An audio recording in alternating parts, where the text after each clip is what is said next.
Busch Stadium, St. Louis. It's cold, 40 degrees for the championship game.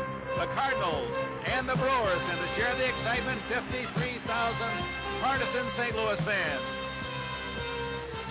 As NBC's World Series presentation brought to you by ColecoVision, the arcade quality home video game system, and by Polaroid. The fun starts when you share Polaroid instant pictures. Hello, everyone, and welcome to Busch Stadium, St. Louis. I'm Dick Enberg. I'll be joining Joe Garagiola and Tony Kubek with the play-by-play. It all began 8 months ago in the heat of February in spring training sites, and now it boils down, culminates into one game for baseball's championship. The starting pitchers, Pete Vukovich for Milwaukee, Joaquin Andujar, sore knee and all, for the St. Louis Cardinals. And who might be the Sandy Ambrose or Billy Martin or Country Slaughter or Bill Mazeroski of 1982. With me is Tom Seaver. Your thoughts on this final game? Well, I don't think that Whitey Herzog for the Cardinals could have orchestrated it any better. He has his best starting pitcher going. He's playing this in his home ballpark, and he's got a rested Bruce Sutter in the bullpen. On the other side of the coin, the Milwaukee Brewers, they went all the way to the end of the season with the Baltimore Orioles, and they won it. They went to the playoffs and had to go to the last game with the Angels. They won it. Now, of course, the last game of the season of 1982, we'll just have to wait and see, Dick. This 82 World Series has had its unusual moments. It certainly hasn't followed any typical form. It's had its highs and lows. And with his review of the Brewers and Cardinals through the first 6 games, here's Bob Costas. The late season report said Bob Forsch was sharp, Mike Caldwell struggling, but the Brewers jumped all over Forsch. Simmons a home run, Molitor 5 hits, Yount 4 more. Meanwhile, Caldwell spins a masterful 3-hitter, 10-0 Milwaukee. Looked like they'd go up 2-0 in the next game. They had an early 3-run lead, but the book on Darrell Porter says he always pulls the ball. Look at the overshift. In the midst of this crucial Cardinal rally, though, Porter goes the opposite way against Don Sutton. It's a 2-run double to left field. That ties the ball game and then sets the stage for another critical moment. With Raleigh fingers unavailable, Pete Ladd, who had been very effective in the American League Championship Series, has to pitch in relief. He walks Lonnie Smith and then pinch hitter Steve Braun back-to-back. In comes George Hendrick with what proves to be the winning run. The series is tied. Now to Milwaukee for Game 3. Willie McGee is a speedster. He's not a home run hitter, right? Don't tell that to Pete Vukovich. 2 home runs by McGee off Vukovich. McGee was known as a good defensive center fielder, and that held true in the ninth as he robbed Norman Thomas of a home run. But perhaps the full impact of Game 3's most important play wasn't felt until Game 4. The Ted Simmons smash off the leg of Joaquin Andujar knocks him out of the box, forces Bruce Sutter to pitch 2 1/3 innings of relief, and leaves him unavailable on Saturday afternoon. It looked at first as if the Cardinals wouldn't need him. Defensive plays like this one by Ozzie Smith were helping Dave LaPointe along. Look at the Wizard of Oz turn a base hit bid into a double play. And the Cardinals were playing classic Whitey ball. Tommy Herr's long drive to center field is no mere sacrifice fly. It's a 2-run sacrifice fly. McGee will score from third, and Ozzie Smith is following him all the way around from second base. But now comes the 7th inning, and Ben Oglivie sends a seemingly harmless grounder toward Keith Hernandez. Keith a nice play on what turns out to be a bad hop. LaPointe over to cover, and he'll drop it. That opens the gates for 6 unearned runs. Bear tried, Cott tried, Lottie tried, Sutter watched. The Cardinals lost at 7-5. McClure, a relief hero for the Brewers. Game 5, Forsch against Caldwell again. Forsch once more can't handle the Brewers. And while Caldwell isn't anywhere near as sharp as he was in Game 1, his defense keeps bailing him out. This was the most important play of all. Cecil Cooper diving to his right to rob Darrell Porter and end the 7th inning Cardinal rally. All the glowing reports were dead right about this man, though. A second 4-hit game for robbing Yount. This opposite field home run is part of it. Back to St. Louis, and amidst the raindrops, it's the Redbirds who turn into wall bangers. 3 extra base hits for Dane Orge, homers for Porter and Hernandez, and another big surprise. Rookie John Stuper, a 4-hitter to outpitch the great veteran Don Sutton. 13-1 St. Louis, series tied at 3. Which brings us to Game 7. Joaquin Andujar against Pete Vukovich. But what if either should falter? Dick Enberg and I will talk to the managers about their plans when we return to Busch Stadium in St. Louis in just a moment.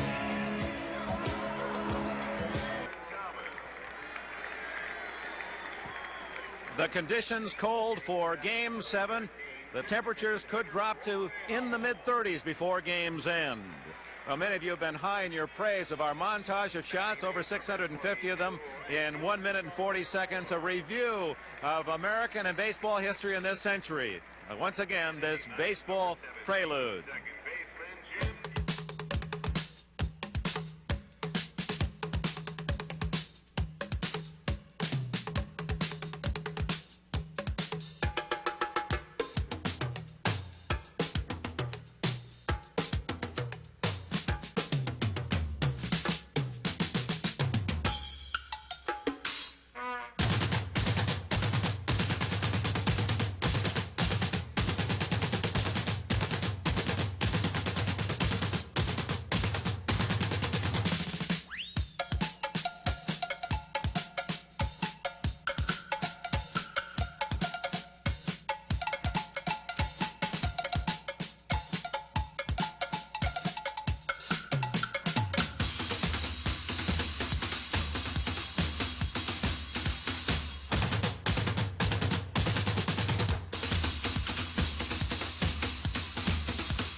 Additions from 1982, Caldwell's cool from Game 1, Suter's sinker to save Game 2, Andujar's agony, St. Louis won Game 3, LaPointe's costly bobble in Game 4, in Game 5, Robin Yount's second four-hit game, and last night for the Cardinals, the rookie Super was super. A capacity crowd here at Busch Stadium on a cool, crisp evening. And they're rooting for their Redbirds. The lineup for the Milwaukee Brewers, leading off will be Paul Molitor at third base. The shortstop, Robin Yount, batting second. Batting third, the first baseman, Cecil Cooper. Behind the plate, in the cleanup spot, Ted Simmons. Ben Ogilvie is in left field. Gorman Thomas in center field. The designated hitter, Roy Howell. Right fielder Charlie Moore bats eighth, and batting ninth, second baseman Jim Gantner. And Joe, when the Cardinals took the field behind Andujar, I just saw something I've never seen in baseball history. Ozzie Smith, between the pitcher's mound and second base, did a full front flip on the run. Came down on 2 feet, did a black backflip. I didn't know he was an acrobat, did you? Yeah, we all did. Here's the defense. Lonnie Smith, Willie McGee, George Hendricks, Ken Obergefell, Ozzie Smith, Tom Herr, Keith Hernandez, Darrell Porter, and Joaquin Andujar. There were many who didn't think Andujar would start. Hit on the below the right kneecap. There is the postseason record of Andujar. 2-0. 13 innings pitched. In Game 3, he worked 6 in the third innings, allowed 3 hits, no runs, 1 walk, struck out 3. St. Louis won that game 6-2. It was in Milwaukee. It was a hot shot, 1 hopper off the bat of Simmons that got Andujar. And I must say, a lot of courage on that mound on this side, and we all know about the courage of Vukovic. Should be quite a night. Hard thrower, Andujar, been clocked up to 94 miles an hour, tough slider, forkball on occasion. And when he throws his last warm-up pitch, before the throw by Porter down to second base, he lets it all out. In fact, he says Juan Marichal, one of his countrymen, and I think should be a Hall of Famer, told him to do it, to get himself psyched up. Hump Kittle said also, every time a pitcher throws, and this is his theory, throws a pitch to home plate, if you throw it hard enough, the blood will rush into your hand. He says that's when a pitcher knows he's ready. And that's just another theory. So we'll maybe have you take a look at Joaquin Andujar, what he does. He's got 2 more pitches coming. It should be this one where he really lets it all hang out. He's kind of revving up the engine. Let's see if he does it. Meditation. Sight. Here he goes. Here he comes. Here he goes. He is a showman. I tell you, we may need a big mustard jar before this day's over with all the hot dogs we've seen so far. Paul Molitor will lead it off. Molitor, 9 base hits, 27 times at bat, hitting .333. No home runs. He has driven in 3 runs. By now, if you've been with us from game 1, the first pitch is usually one he jumps on. And the opposition, aware of it, will pitch accordingly. Here's the first pitch of game 7 coming up. High fly ball, right field. 1 out. And Molitor's bat broke right off in his hands. He had about 4 inches going down to first base on the fly ball, and the rest flew right back behind home plate. Here is Robin Yount. Yount 11 for 25, 1 home run, 6 runs batted in, hitting .440. Andahar averages 1.7 walks per 9 innings pitched, 4.6 strikeouts. That's his 1982 record.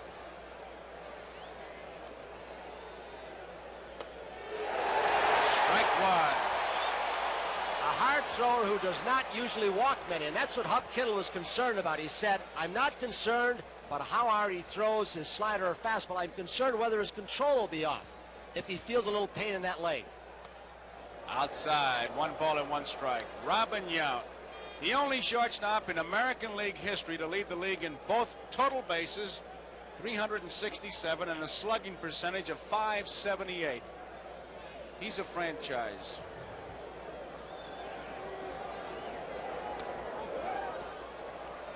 Two balls, 1 strike, 1 out.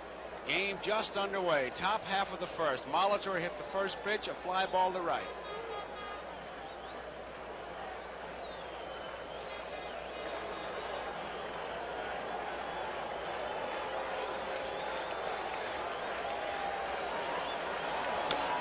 High hopper, Oberkfell at third, has it, the throw. It is in time. 2 outs. The batter is Cecil Cooper. Cooper, 1 home run, 5 runs batted in, hitting .280 in the World Series, 7 base hits, 25 times at bat. And he has been a magician with the glove. I think this fella may start to get the credit, Tony, that he richly deserves and has been overlooked for so many years. Well, I think all those in the baseball fraternity have never overlooked what he's done. Right. Those of us who've seen him play a lot, I've seen him play 20, 30 games this year. A great deal of respect for his ability in all areas. Strike 1 by Andahar. Andahar so far, you would never know he was hit on the right leg by the hot shot off the bat of Simmons. He's pumping hard. Outside, 1-1. He's coming right at him. He's challenging. He's not flinching.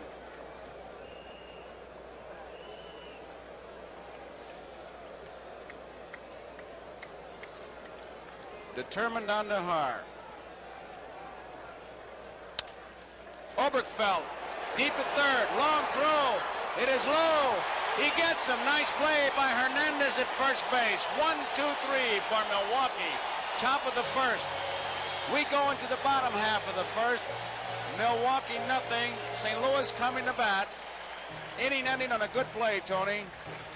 We've seen good defense and we've seen awful defense so far in this World Series. It's been really unpredictable. 29-year-old right-hander Pete Vukovich will face this St. Louis Cardinal batting order. It's an identical copy of that used by Whitey Herzog. Pretty good formula, in fact, in 13-1 win last night. Lonnie Smith to lead it off. Ken Oberkfell at third base, hitting second. Keith Hernandez, a hot hitter the last 2 games. Right fielder George Hendrick in the cleanup spot. Catcher Darrell Porter, one of the candidates for this series MVP. Designated hitter Dane Orge, 7 for 14, hitting .500 in the series. Center fielder Willie McGee had 2 home runs off Vukovic in Milwaukee. Second baseman Tom Herr and shortstop Ozzie Smith, 2 switch hitters in the bottom end of the order. Like the entire season, Harvey Keene keeps his team the same. Ben Oglivie, Norman Thomas, Charlie Moore in the outfield, Paul Molitor, Robin Yount, Jim Gantner, Cecil Cooper, Ted Simmons, the catcher, and Pete Vukovic, the pitcher.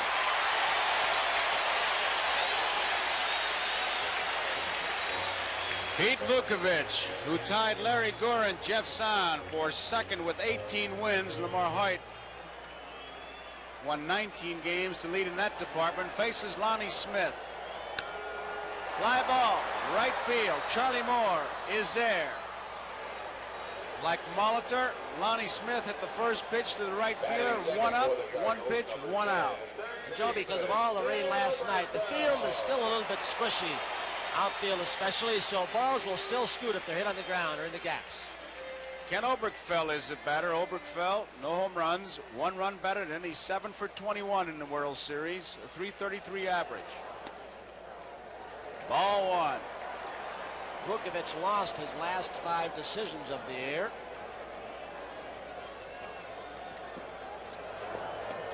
Strike. 1 ball, 1 strike. Joe, on September 20th, Vukovic pitched a ball game, 11 innings against the Boston Red Sox, where he really had a rough time, faced some tough situations, and since that time, his shoulder has not been well. He's had cortisone shots. He's refused to get out of the rotation, has been pitching with some pain. See how many fastballs he can get up there tonight. Very important that they can't sit on his off-speed stuff. 2 balls and 2 strikes to count on Ken Oberkfell. In the last game against the Cardinals, game 3, 8 2/3 innings, 6 hits, 6 runs, 4 were earned, 2 home runs by Willie McGee, 3 walks and a strikeout. Foul ball out of play. Count remains at 2-2, 1 out, bottom of the first, no score. Vukovic with a great straight change, slider, sinker. He'll ride a fastball. There was the breaking ball, slider, low inside, good spot, strikeout. First one for Vukovic, 2 up, 2 down. If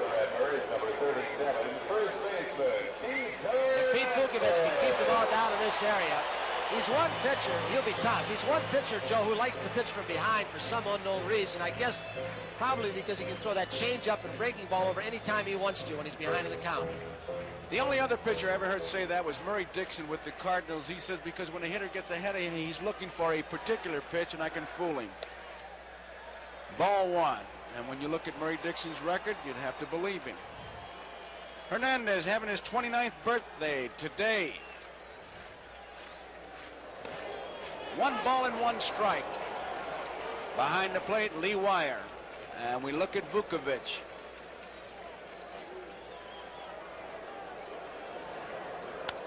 Foul ball out of play. Straight change. And it's 1 ball, 2 strikes. You look at Vukovic's hat and you figure that both Vukovic and Caldwell don't exactly go to a designer cap man.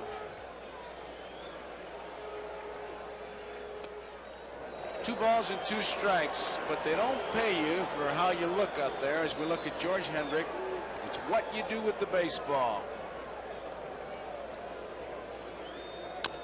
High hopper. It'll be a tough, close play. Base hit.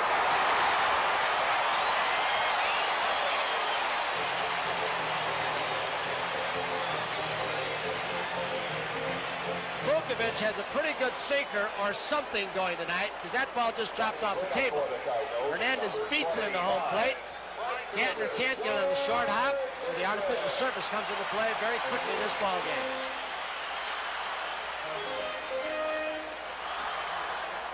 Here is George Hendrick, who is 7 for 23, a .304 average.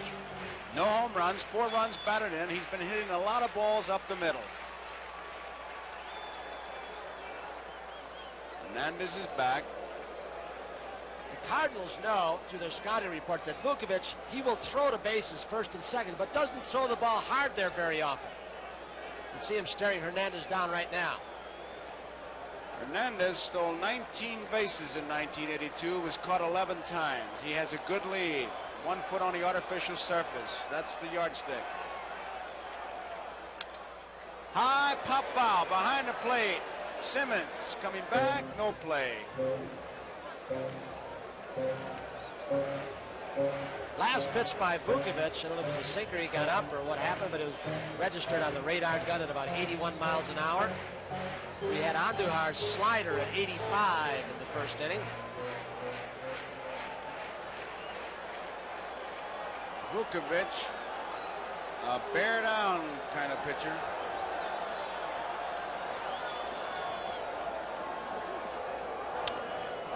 Pop fly in the infield. Simmons, foul territory, taking charge, makes the play and made it easily. Henrik fouls to Simmons, ends the inning. So we complete 1 full inning score here. Milwaukee nothing, St. Louis nothing. Simmons, Ogilvie, and Thomas due up for Milwaukee.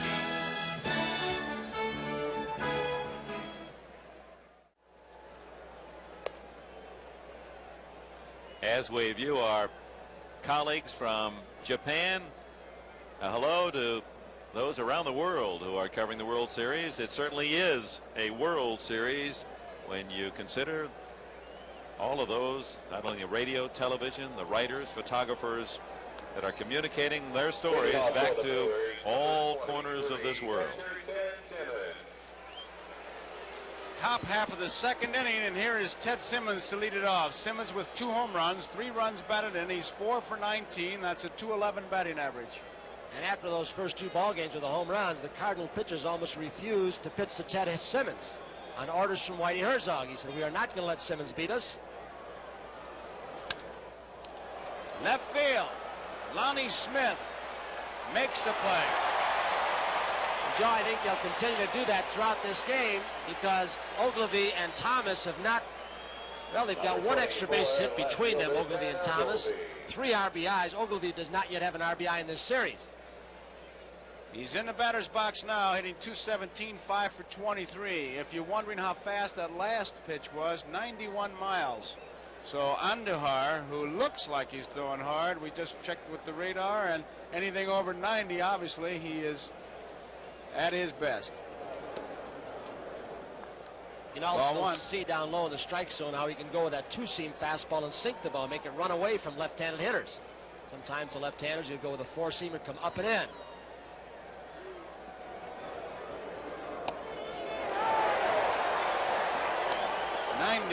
One ball, 1 strike. So it appears that both Vukovic and Andujar brought it with them tonight.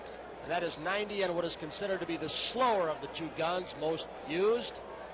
Figure 4, 5 miles per hour difference. Well, the fast gun, that would have registered about 94. 2 balls and 1 strike with 1 man out. The on-deck batter, Gorman Thomas. 1 out.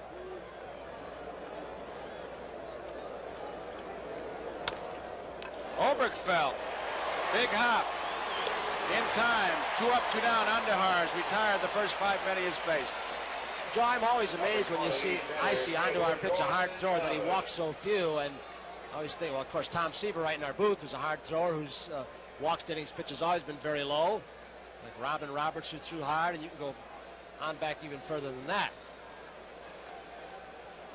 Well, testimony to the fact he has the good fastball is the fact that 4 of the 5 men have hit the ball to the opposite field. The only one who has pulled it, and that was weakly, was Robin Young.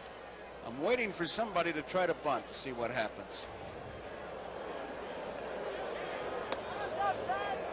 Lee Wire, you could hear him say that's outside. Ball 1. Gorman Thomas, 3 for 22. He's 0 for 3. No home runs, 3 runs batted in. 136 is the average. 1 ball, 1 strike to count on Thomas. Thomas' bat has been cold a good part of September through the League Championship Series, now the World Series. The home run ratio. Lowenstein, 1 for every 13 point. Reggie Jackson, Gorman Thomas.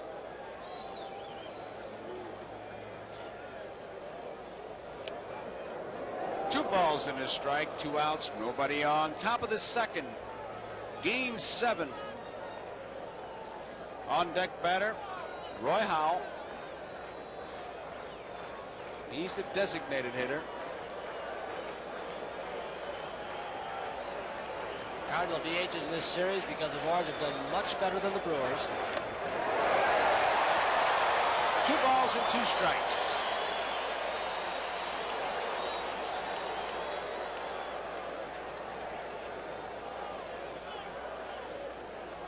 Andujar and the Houston organization before coming over, really on the advice of Hub Kittle, who had on the Dominican Republic winter ball, was less than a 500 pitcher before he came here. Sidearm, he likes to do that, misses, and is 3-2. What Kittle has taken away from Andujar is changing his delivery so often, his release point. He has got him throwing either overhand or sidearm like the last pitch, nothing in between. High fly ball, left center field. Willie McGee taking charge. Makes the play, and Andujar works a perfect second inning. He's retired with 6 penalties faced. We move to the bottom of the second inning. Milwaukee nothing, St. Louis nothing. It'll be Porter, Orange, and McGee for St. Louis.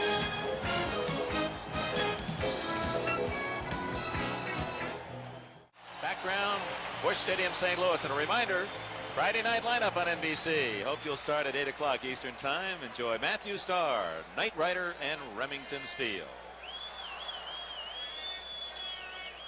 Darrell Porter leads it off. Porter 7 for 23, 1 home run, 4 runs batted in, a .304 average in the World Series. Strike 1.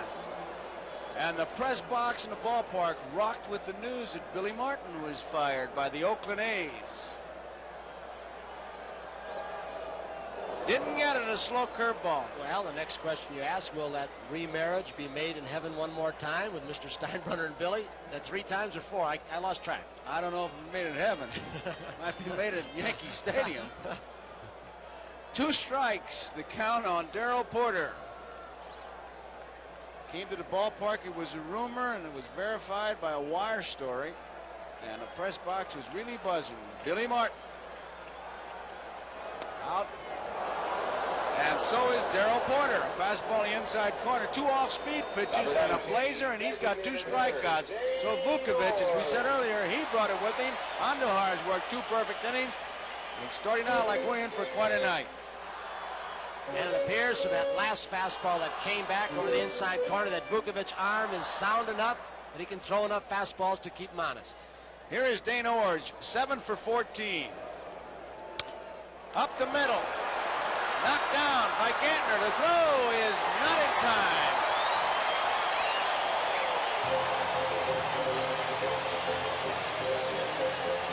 A base hit for Dane Orge. He's 8 for 15. Now, brother Garth, the Toronto Blue Jays back home, taping this World Series for his brother Dane. I think he'll have some fun looking at those base hits when this series is over with. Artificial surface hit. Gantner, as the ball picks up speed, can only dive. Orge has another one. What a hitter he is. He reminds me from the other side, of course, of Lou Piniella.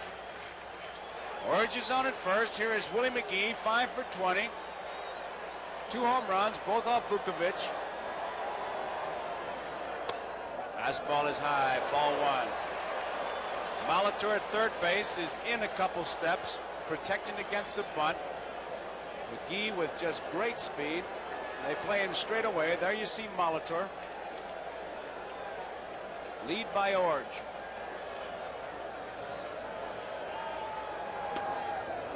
And it's ball 2. 2 balls, no strikes, 1 out, no score, bottom of the second.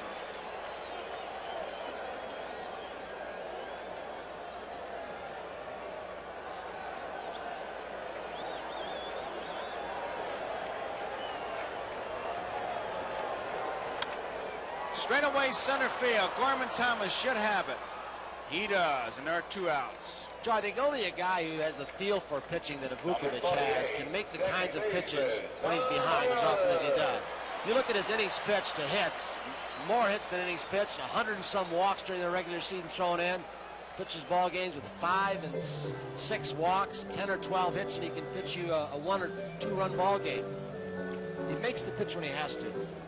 Tommy Herr, the batter, and remember, batting right-handed, Herr wore the protective shin guard on his back foot, the right leg, and now batting left-handed, there it is on the front foot. Either side, he protects those wheels.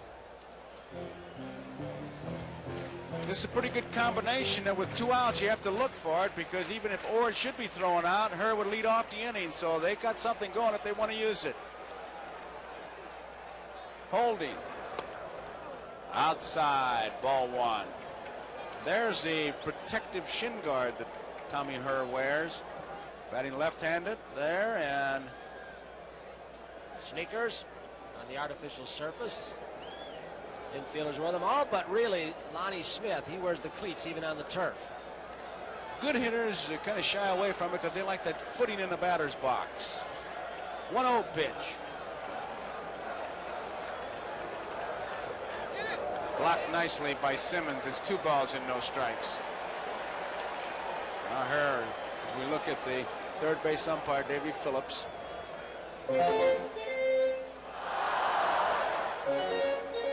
Simmons asked for the appeal. Some people have said that it's a cop-out on the home plate umpire's part. Actually, if the catcher requests it.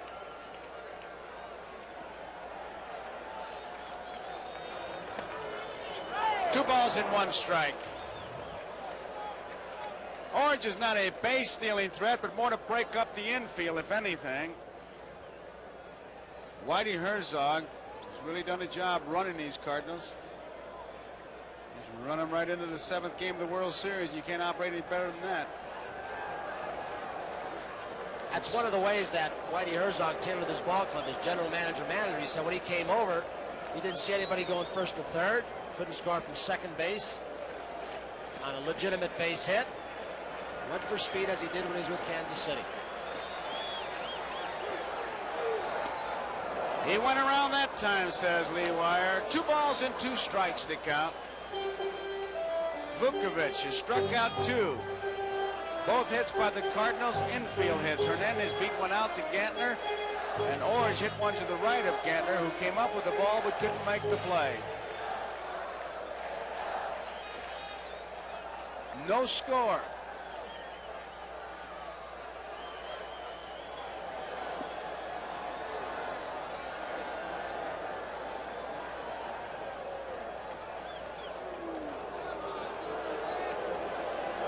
Vukovich, keeping a good look. Watch him just peer over that shoulder.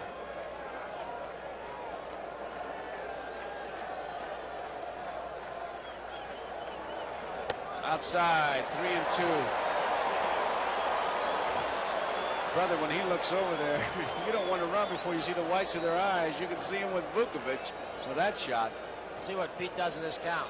Whether he stays with the fastball, he gets 2-2, or he throws that great straight change. He has so much confidence in. I think fastball. What do you think? I don't know. I really don't know, but he can do anything if he wants to. He can throw the breaking ball, fastball, or change up over. He let up on it. He changed up on it, walked him, and that puts Orange at second base. Herr at first base. There are 2 outs, and it brings up Ozzie Smith.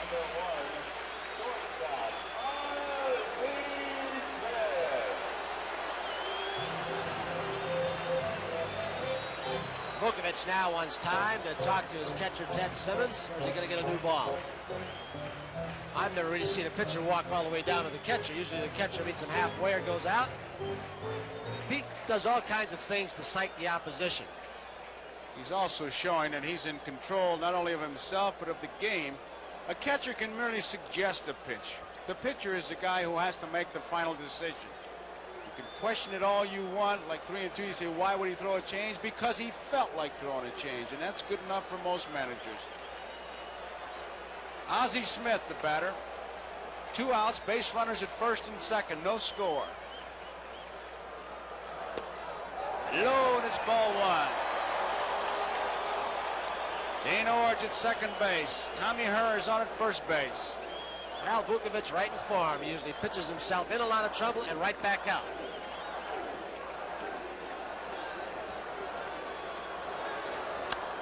Line foul. Count, 1 ball, 1 strike. You wonder, Joe, if this is the kind of team, the Cardinal team, that you want to pitch from behind on, because although Orge is not a base stealer down at second base, Her's at first, you walk him like he has a tendency to do, throw a lot of pitches, get behind in the count. You've got a running team out there. You can do it with some teams that don't run. These Cardinals will take advantage of those base runners. Here's the 1-1 pitch. High hopper up the middle. Robin Yount coming over, can't make a play. Bases are loaded, another infield hit.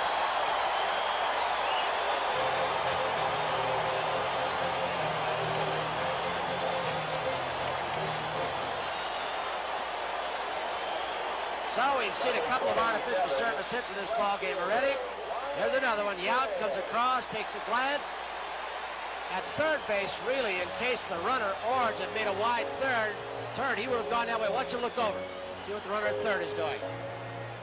He knew he didn't have a play at first base, and the Cardinals have the bases loaded. Here's Lonnie Smith. And in Smith, Vukovic is facing a man who punished him in Milwaukee. Lonnie had a double and a triple facing the Milwaukee right-hander in Game 3. Off the end of the bat, a change of speed, and he was way out in front. Well, Vukovic, Dick, got hit by the number 6 and number 8 hitters the last time. 6 hitter was Lonnie Smith, you mentioned. McGee was hitting 8, hit a couple of home runs. The rest of the lineup he handled pretty easily. Yeah, this is the kind of inning. 2 infield scratches and a walk, and you just, for Milwaukee fans, worried someone will really get a hold of one. High fly ball, right field. Vukovic should be out of it. Moore makes the catch. So he gives you a thrill. But the bottom of the second ends, the Cardinals do not score. We complete 2 innings of baseball here, and it's Milwaukee nothing, the Cardinals nothing. And we'll be right back after these messages from your local station. Vukovic, feeling he was out of the inning on that fly ball, had some words with Lee Wire. You don't think he's bearing down? I don't know what he said, but I'm sure Lee Wire got the message. For the play-by-play now, here's Dick Enberg. Thank you, Joe. Joaquin Andujar has retired 6 in a row and gets Roy Howell on that first fastball. Howell in search of his first World Series hit. Will be followed by Charlie Moore and Jim Gantner. Remember, in Game 3, the Brewers managed only 3 hits off Andujar in 6 1/3 innings. Foul back 0-2. 2 of those by Jim Gantner. The third when Ted Simmons, one hopper, struck Andujar in the knee and knocked him out of the game with the injury. The Cardinals defense, because of Andujar's fastball, shading Howell slightly toward left field. McGee in center. Lonnie Smith down toward the left field line. Straight away in the infield. 2 strike pitch. There are some similarities between these two pitchers, both 29, both right-handed, but the most interesting, on a 44-degree night, game time, both are pitching without an undershirt, just the bare arms. All the rest of the players on both sides have the long sleeves. What was that all say? Protect that arm. Here's Andujar and Vukovic just out there as if it's 85 degrees. This will be an interesting pitch as we look at the sleeveless Andujar. See if Porter goes outside with him. 2-2. Inside. So the count is full. You know, Dick, that sleeveless day you're talking about, Jim Cott does that. Mike Marshall, who did the brilliant job on the split-fingered fastball of Suter, he called it a one-fingered forkball, gives you a good explanation. I can't really do it scientifically about sweat and evaporation, and he has proved to many people, including Cott, the best way to go is without a sweatshirt. Foul, and it remains 3-2. I'll tell you, in the pregame presentation, standing down on that wet carpet with a bit of a breeze and this temperature, it was unpleasantly cool. And I have as much sweaters and long underwear as I could gather for this one.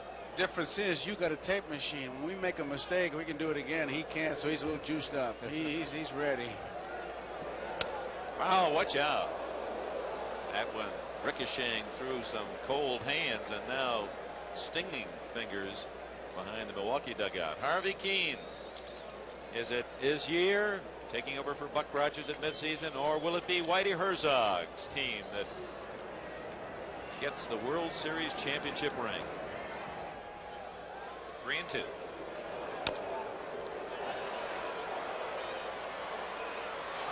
Well, and there we saw proof of whether or not Andujar's leg as well. He got over there in a hurry with no trace of a limp. But they're He checking really him. got off the mound. He stopped as soon as he caught the ball, and you can bet that's what Hernandez is asking him. Watch him get over you. Good sinker ball that Howell jams it into the dirt. Look at Andujar. Not one trace of a limp. He got a little bit off stride, hit the side of the bag almost in foul territory, something a pitcher doesn't want to do. You can get spiked or stepped on or run over. He misplaced the bag there for a second, but did get out of the way. Of course, that play was so critical in Game 4 when Dave LaPointe, trying to fish for the bag, dropped the ball, and the Cardinals ahead 5-1, saw Milwaukee score 6 unearned runs and a critical 7-5 victory. Charlie Moore fouls it away. They're still late on him. Moore was late, fouled it off to the left side, and Moore's first swing sends it into the first base crowd. Andujar's retired 7 in a row, 4 by ground balls. No score, top of the third inning. The deciding game, 1982. Moore with a big rip.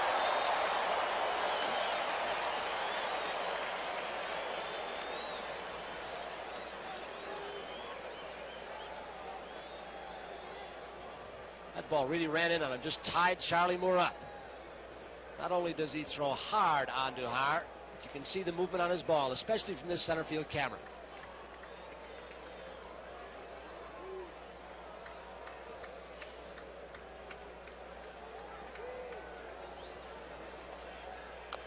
Fouled again, 2 strikes.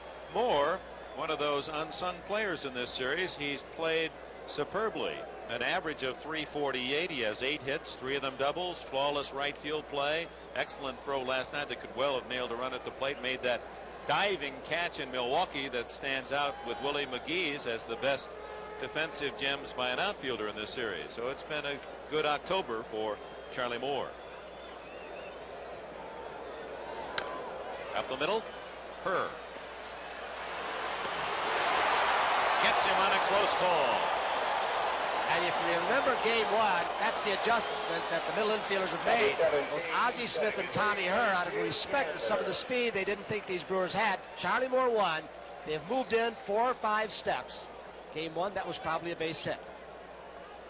Going back to that 10-0 victory by Milwaukee in the first game of the series, Smith and Herr often were found beyond that outfield line, but to certain hitters now, they're playing a more normal position.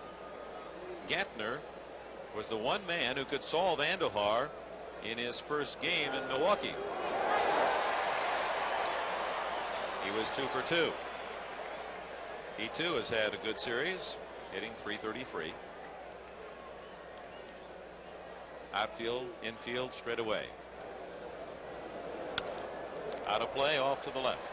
One of the oddities, the Cardinal club leading the Brewers in extra base hits. So far in this series, Milwaukee has scored 30 runs, St. Louis 33. Extra base hits, St. Louis 21, Milwaukee 17. 17 errors in this World Series. Milwaukee has committed 11. Andujar taking his time, ahead on the count, 2 strikes. 2 gone. No one aboard for Milwaukee. They're looking for their first base runner. Ooh. Didn't clock that one, Tony. I was the same as you. The first thing I did was look down. That, without a doubt, was the hardest ball he threw. If nothing else, he is loose. 1 ball, 2 strikes.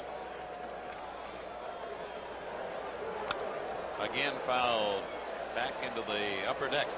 You do not, here's the comparison we were telling you, Brewers. 3 down and runs scored. They're up 5 in base hits. Up a little bit in batting average. Extra base hits. The one you would have expected in pregame reports. The Brewers would be leading in. Ogilvy and Thomas have not really, they've got 1 extra base hit between them. Ozzie Smith. And Joaquin Andujar has retired the first 9 men that he has faced. Absolutely perfect through 2.5. And the score at Busch Stadium in Game 7, the Cardinals and the Brewers. no score.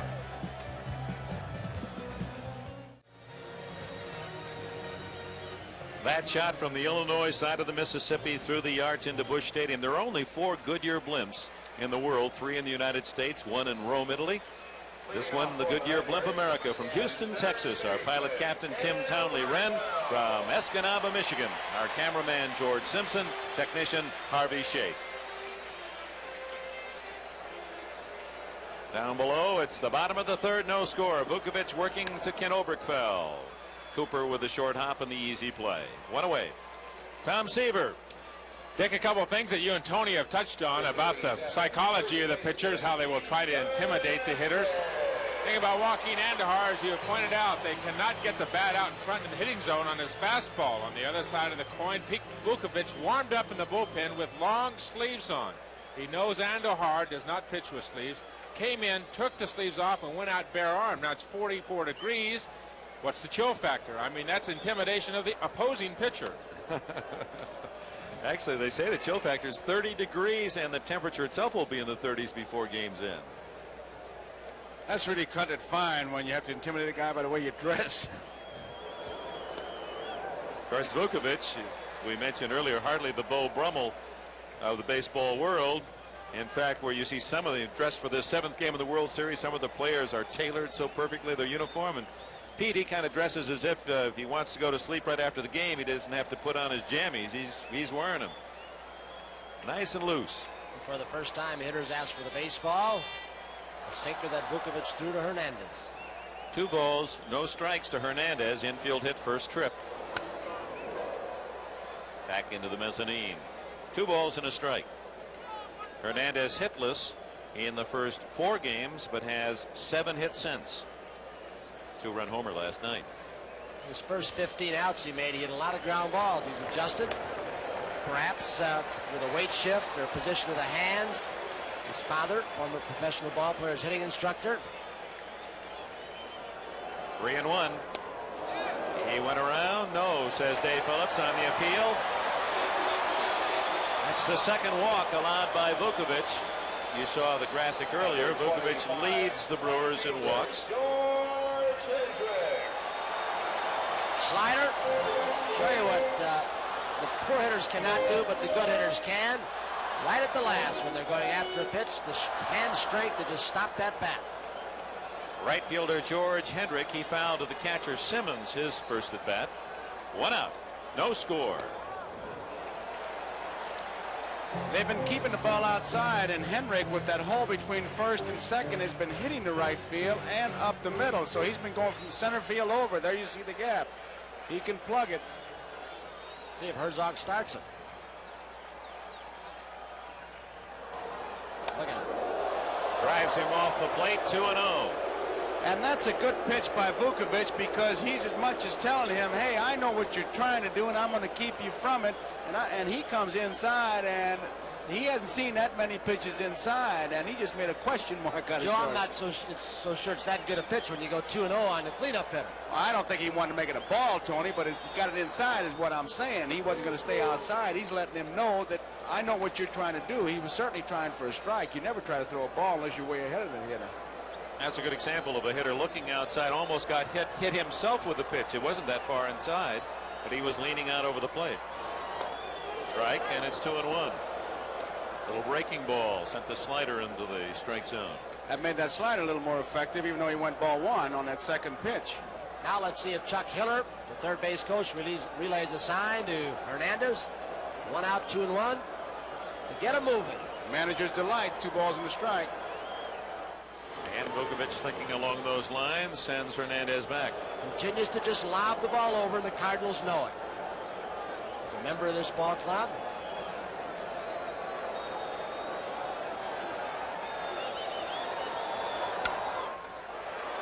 base hit to left field. Hernandez will hold at second base. Hendrick with the 4th Cardinal hit, the first through the infield.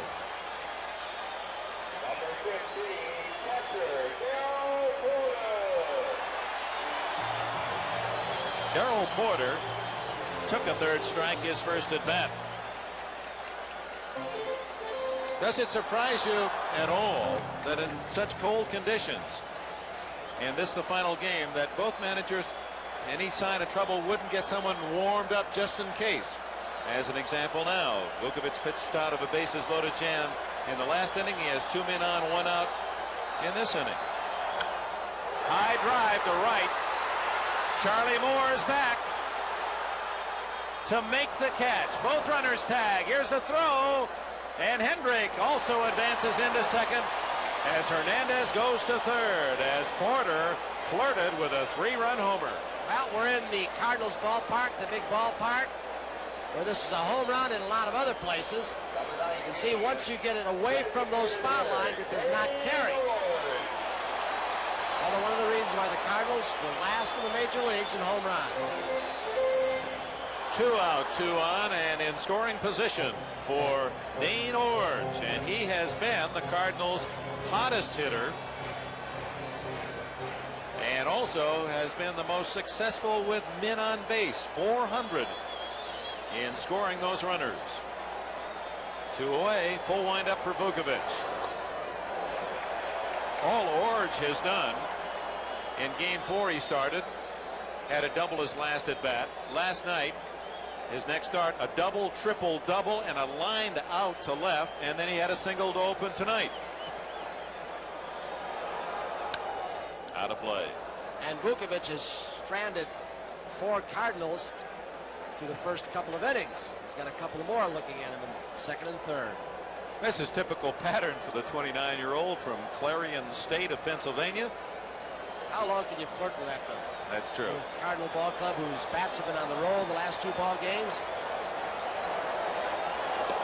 Misses inside, 2-1. First base is open. Rookie Willie McGee is on deck. And Vukovic knows all about the young center fielder. He took him deep twice in Milwaukee.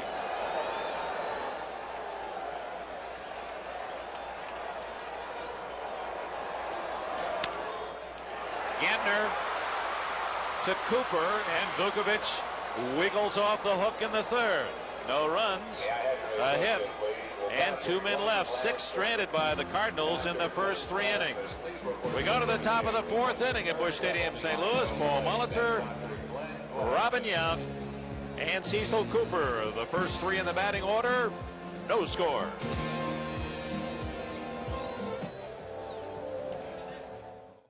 No score after 3 as Andujar and Vukovic have shut out the opposition. Joe Garagiola, game 7. He remembers Country Slaughter, game 7 in 1960. How well you recall Bill Mazeroski.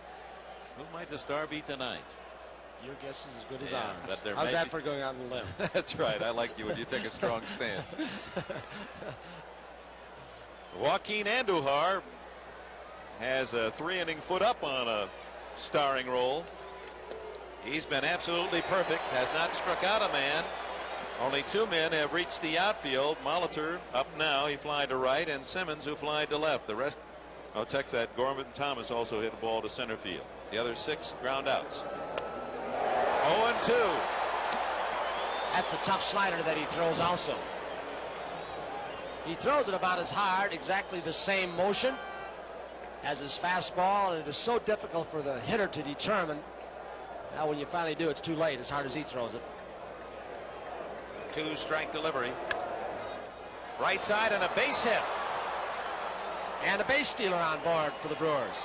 Molitor's 10th hit of the series, the first by the Brewers tonight. The leadoff man is on, brings up Robin Yount, who is the leading hitter for the Brewers in the series. Yount took a pretty good, Molitor took a pretty good pitch. Looked like it was away. He kind of gave on the sidearm delivery. The pitching chart kept by Tom Seaver on Robin Yount. We'll examine that and get the comments of the Cincinnati Reds right-hander. Molitor has the green light. The only time you'll get a sign is when Harvey Keene does not want him to steal. So if he can read Andujar, he'll be off in a hurry. He won't have Yount have to get in the hole and take too many pitches. Pretty good fastball over to first baseman Keith Hernandez. And that is showing a lot of confidence in a Gold Glove first baseman. A lesser first baseman, Andujar, would not be able to do that, throw that hard. Ron Hansen Number 18 helping Molitor with his lead. It's quite a contrast, too, between the two pitchers as far as the base runners. Vukovic kind of timid throwing over there, just letting them know with that lob. And Andahar, he's firing bullets. Andahar to home plate does not get rid of the ball too quickly, though. Off the fist, Oberkfell gets one there, but not the double play. Yount safe on the fielder's choice.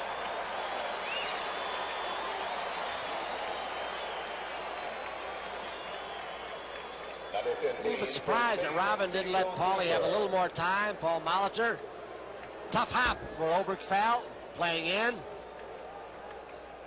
Get a chance to see Yount's speed once again with the third baseman Oberkfell playing even with a bag. They still couldn't double him up. So Yount is 0 for 6 since his home run. His last at bat, Game 5 in Milwaukee. Cecil Cooper grounded to third, his first at bat. Hernandez at first base making a good scoop play on the throw from Oberkfell. No score in the fourth. Andahar for the first time in the game working from a stretch position. I think it's interesting too, Dick and Joe, that the Brewer hitters don't get a chance to see in the American League a lot of pitchers like Andahar. The difference in the two leagues, Vukovic, a breaking ball pitcher, Andahar, a fastball pitcher. Make it a half a dozen, maybe, who throw this hard in the American League. Base hit to right field. Yount's going to third. Hendricks throw. He got him.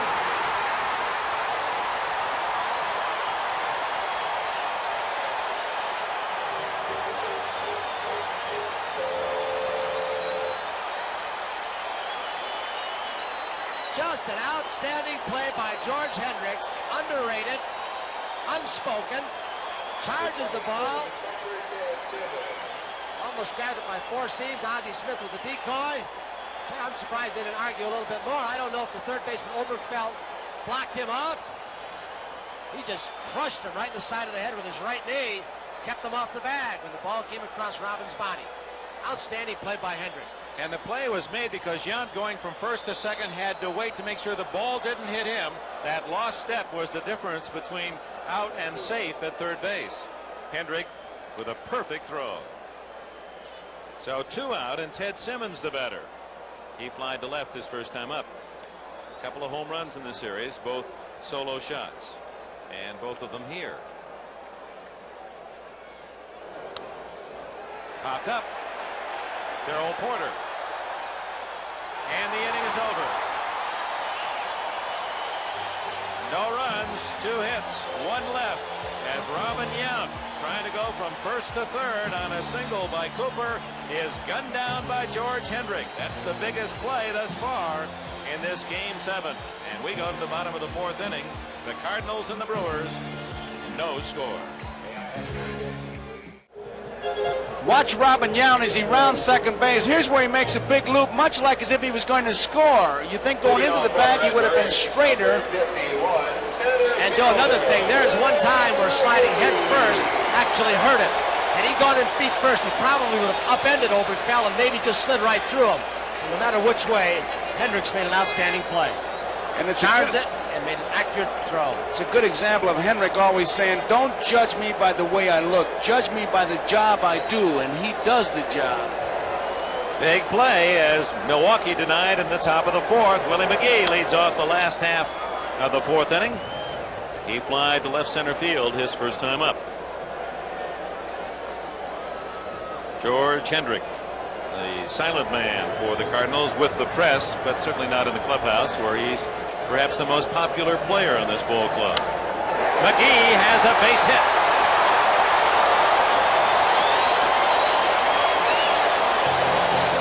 And for the 4th inning, Vukovic will be pitching with a runner aboard, and for the first time with the leadoff man on. And it's the first time that the Cardinals have had a base stealer as the lead runner. Orange out in front, clogging it up a little bit. Tommy Herb, good bunt man, good hit and run man. And he may be up there to give Willie McGee a chance to steal. Molitor is in tight. We're going to see some action because they'll test Vukovic and Porter, and if they pick the right pitch with the change of speed, there's no way they'll get McGee. Al is there to serve the kind of job that Jim Gilliam did for Maury Wills, Sizemore did for Brock. Give him a chance to run. Take a pitch if you have to. Let Willie go. Stole successfully 17 out of his last 21 attempts.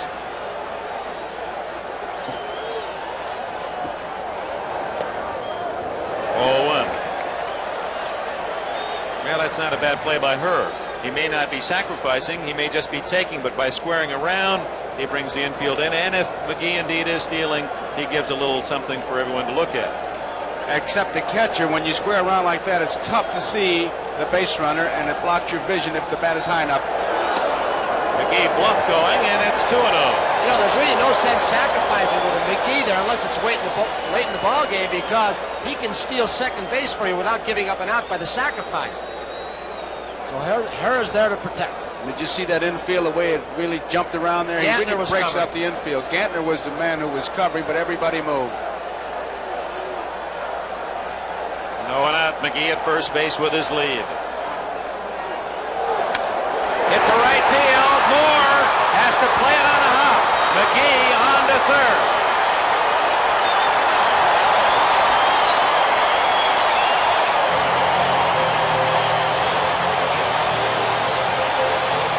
Well, Dee Fondy of the Brewers and Nelson Burberry, the advanced scouts, said that the Cardinals run and hit.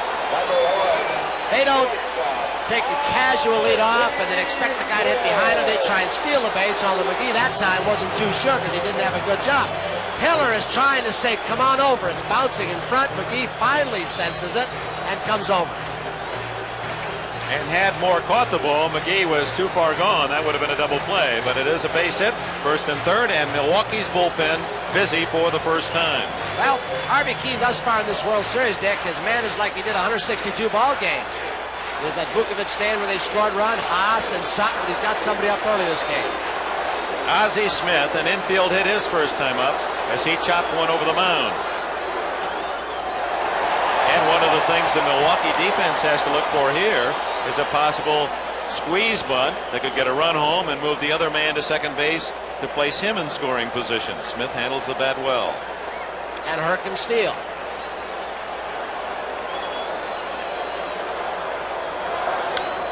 Hops it up into the right side. Gantner calling. Oh, that's what Smith didn't want to do with his speed, to get the ball in the air, and there's one out. So now a double play could bail Vukovich out of the inning. Bob McClure, left-hander with a couple of saves in this series, and Moose Haas, the starting pitcher for the Brewers over the weekend, the right-hander, tuning up. And almost every Cardinal that's set up by Whitey Herzog hits into double plays very infrequently. Makes it that much tougher on the defense. Got to play a little more shallow artificial surface. Some of those balls scoot on through. We've had a couple meetings. Robin Yount having a meeting now. He just wants to know what Vukovich and Simmons were talking about, the possibility of double steal, and of course make sure that Vukovich knows who's covering on the double play. But there's only one thing in his mind, that's strikeout. And also, what pitch he's going to try and get Lonnie Smith to hit. Should Yount play him up the middle or in the hole? Is he going to sink the ball down and in, ride the ball away?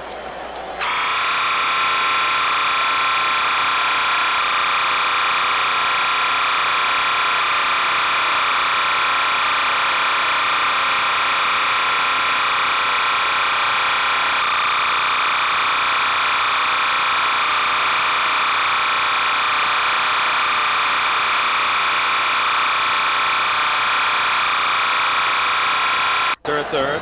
Smith, fly ball to right, first two at bats. Change up, had him out in front. No runs, 6 hits for the Cardinals in the first 3 1/3. No runs, 2 hits for Milwaukee.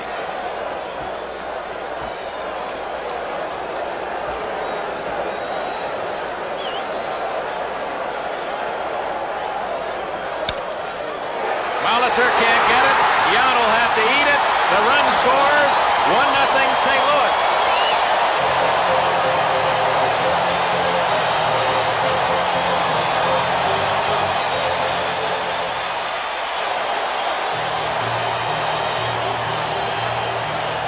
really pulls so many rabbits out of the hat as Vukovic is down. Look at where Molitor is playing. A tribute to the speed of Smith in case he should drop a punt. As soon as he does that, the ball gets by him. No chance for double play. Had he been able to play 2 strides deeper, he catches that ball, and you've got an around-the-horn double play started. Well, Whitey Herzog has constructed his team to play on the artificial surface, and we've seen a lot of carpet hits. There was another in this game tonight. Oberkfell takes a strike. He is struck out and grounded to first. As Harvey has said all year, it's which side do the lucky inches fall. That's what determines the winner. 1-0 St. Louis in the bottom of the 4th inning. 2 on and only 1 out. Just to drop in a note as to what the early lead has meant this year to Joaquin Andujar. When the Cardinals have scored first for Andujar, he is 15-1. And they've given him the early lead tonight. Trying to get more. Cooper gets one there, and that's all that the Brewers can manage. So 2 out with runners at first and third as Oberkfell is safe on the fielder's choice. So a runner at first, a runner at third, and with 2 down, Steve Hernandez coming up, with the Cardinals leading 1-0.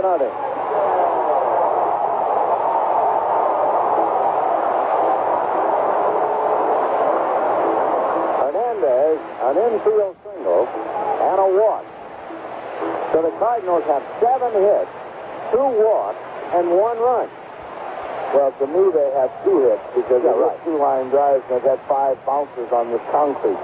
Hernandez hitting over 320 with runners in scoring position. And Vukovic ready, delivers, and the pitch high and inside. Ball 1, 1-0. Here in the inning, McGee single to center. Herr single to right. Ozzie Smith popped up. Smith single to the hole at short, scoring McGee. Oberkfell is hit into a 4th place, sending Herr to third. And the 1-0 pitch on the way. Hernandez looks, and that's high and outside. Ball 2. Tommy Herr down the line from third. Ken Oberkfell standing right at the bag at first. 2-0 to Hernandez. The outfield fanned out straight away. Ogilvie very deep in left field for a left-hand hitter up there. The 2-0 pitch is swung on and missed, 2-1.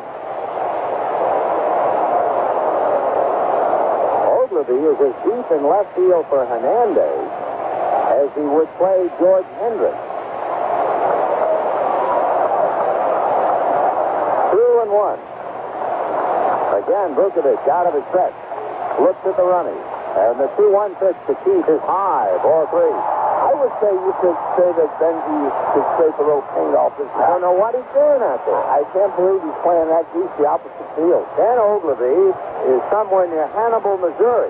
Well, they couldn't hit the ball over his head unless he fouled the ball. Right. 3-1. The count to Hernandez. Vukovic delivers, swung on and missed. 3-2. And I'll say one thing. Boy, Keith's a battler. And he's not going to throw strikes when he's behind. If you chase him, you're going to chase bad stuff.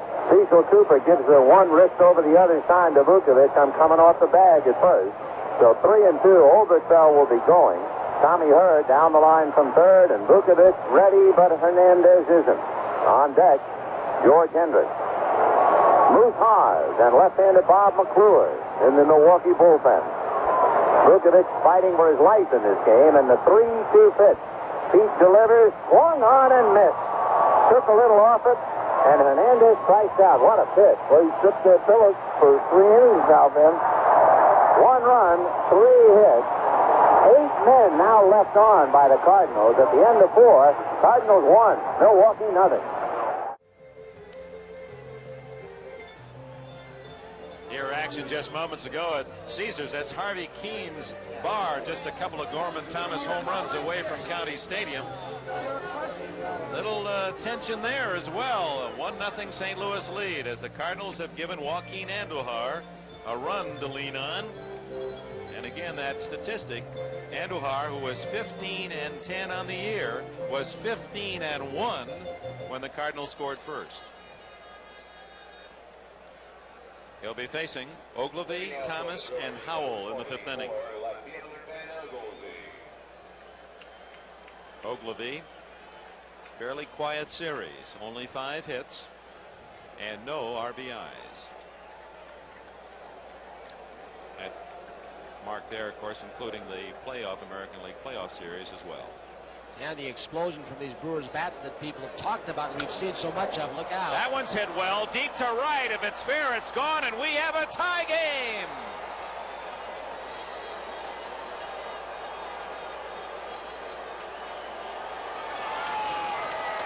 Live in Milwaukee, you can bet that brought them right out of their seats as Ben Ogilvy has his first home run of the series, and we have a new game at 1.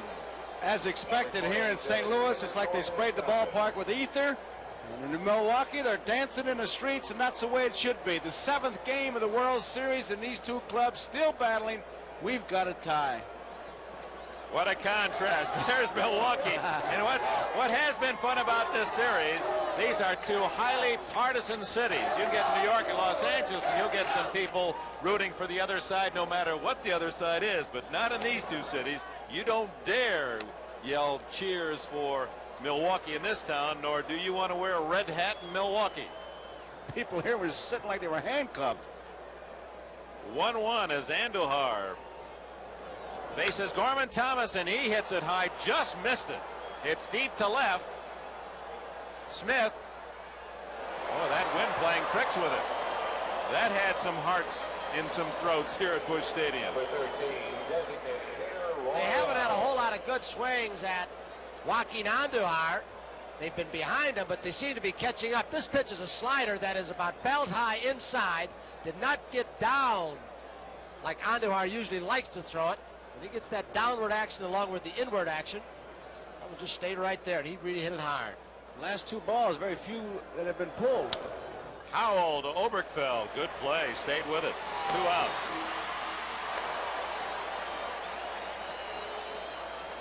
Now Milwaukee, as you said in the pregame show, has pushed themselves to the brink all season long. When they lost Fingers, pitching staff got tired. Got to go out and get Sutton to really clinch it for him. And as you heard, Harvey Keene, Roland Fingers will not pitch tonight. So Fingers, in essence, was a decoy through the playoff series and the World Series. Charlie Moore grounded to second, his only time up. I think in all honesty, and Harry Dalton said that the GM and Keene, if they had known this, they certainly would have kept Easterly, left-hander, to come in. But they did not make him eligible. 1 strike to Moore.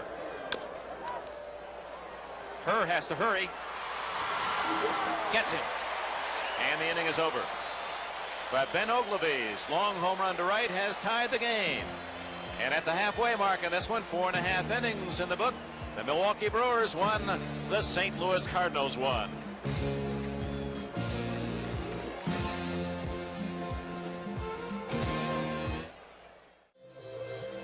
Incredible shot of downtown St. Louis and Busch Stadium from the Goodyear Blimp America. It took 20 hours to get from Milwaukee to St. Louis at 17 miles an hour. Tom Seaver has kept his pitching eye on Pete Vukovich. Dick, the one thing that Tony has been talking about is Pete Vukovich will get behind and pitch from behind. He's faced 21 hitters, and already on 2-0 and 3-1 counts, he's been there 8 times. Those are when the hitters really make their living. And one reason, Tony, he can do that, as you pointed out, he can change speeds and throw. George Hendrick to Robin Yount, and is 1 away. Go ahead, Tom. He'll go to the 2-0 or 3-1 count, and he has enough confidence in his other pitches, other than his fastball, to throw his changeup, to throw his curveball, to throw his slider. So even if he does get behind the hitter, he has that confidence to go ahead. He knows even the 3-2, 3. Well, that's the problem. If somebody does sit on it, it's one of the easiest pitches to hit, especially if you get a changeup that does not move. The hitter can really coil on it, you know, and it's like a spring uncoiling, and boy, it's a dangerous pitch. That's why you have to use it sparingly. Foul by Porter. He's not shortchanged on any of his swings. 2 balls, 2 strikes. Vukovich's changeup is so good, however, he throws 2 different kinds, that he has at times thrown an entire ball game and thrown 40 or 50. That's how good it is. Sometimes close to half his pitches in a 9-inning game could be changeups, not always. 2-2, another change, and it's outside. 3-2. One out. No one on. Bottom of the fifth. We're tied at 1 in this final game of the 1982 baseball year. And another change rolled into the Cardinal dugout. He changes not only off his fastball, off his slider, and he slows down his curveball. When he comes over the top with that downer, he'll take something off at time to left-handed hitters. Vukovich in constant trouble since coming out to work the first inning, but in a 1-1 tie. Pops up Porter on the left side. Yount calling. Squeezes the second out. What about this Sunday rematch of that wild fight scene on Sports World last summer that was halted because of low blows? Mark Frazee, Dwight Tiger Walker go at it. And of course, Stadium Supercross following NFL 82. That's all beginning at 1 o'clock Eastern time, an NBC Sports special this Sunday. So be with us. Dane Orge, an infield hit in 2 at-bats. Out of play off to the left. You know, here's a guy, Dane Orge, who this spring training was concerned about making the Cardinals' 25-man roster to go north. And he's becoming somewhat of a hitting star in this World Series, to show you how, as you said, 8 months difference in time can change. Hitting .500, 8 for 16. This could be another one. Bag. Hits the bag and goes into center field. Well, that's a surveyor's hit for Dane Orge, and his 9th hit of the series. Why do things like this only happen to good hitters? The guy is struggling around 200. Ball will pop right into the glove of Yount or somebody else. Good sinker ball by Vukovich. I'll tell you, Vukovich could be talking to himself because of the infield hits and plays like that. They have not really scorched him, but what counts is the score, and it's 1-1. Well, the first 3 base hits off him never got into the infield. The other one just barely sneaked through. 4th one. Well, Orge did not start in 2 of the 7 games of this series and still has 9 hits. Doesn't start against left-handed pitching. Oh, what a job he's done against the right-hander. Did not start against Caldwell, the 2 games that the left-hander of Milwaukee pitched. McGee up, 2 out, trying to break the 1-1 tie. Low. That was a record-tying hit for a designated hitter. Orge, Reggie Jackson, and Hal McRae with 9 hits as a DH share the record, and Orge joins some fast company. Hit to left center. Thomas got a terrific break on the ball and then made it look easy, and that's it for St. Louis in the 5th. No runs, a hit. They leave another. That's 9 stranded through 5. We go to the 6th inning at Busch Stadium in St. Louis. The 7th game of the World Series is tied at 1. The umpires this year chosen by merit for work in the World Series, and you're looking at Bill Haller, who is a senior umpire in the American League, and he is umpiring what he says will be his last game. 47-year-old Haller completing his 20th year as an umpire. Joined the league for the 1963 season, 4th World Series, and he umpires. And I guess what was typical, Tony, in the clubhouse, the umpire's dressing room, as we look at the whole list, presented Bill Haller with a beautifully engraved clock. The only people there were the other umpires. I think he might continue on in a supervisory capacity for Dick Butler and the umpiring crew out of the American League. Be a good choice. He's been one of the best for a long time. True. Drilled into right center field. That could go all the way to the wall, and does.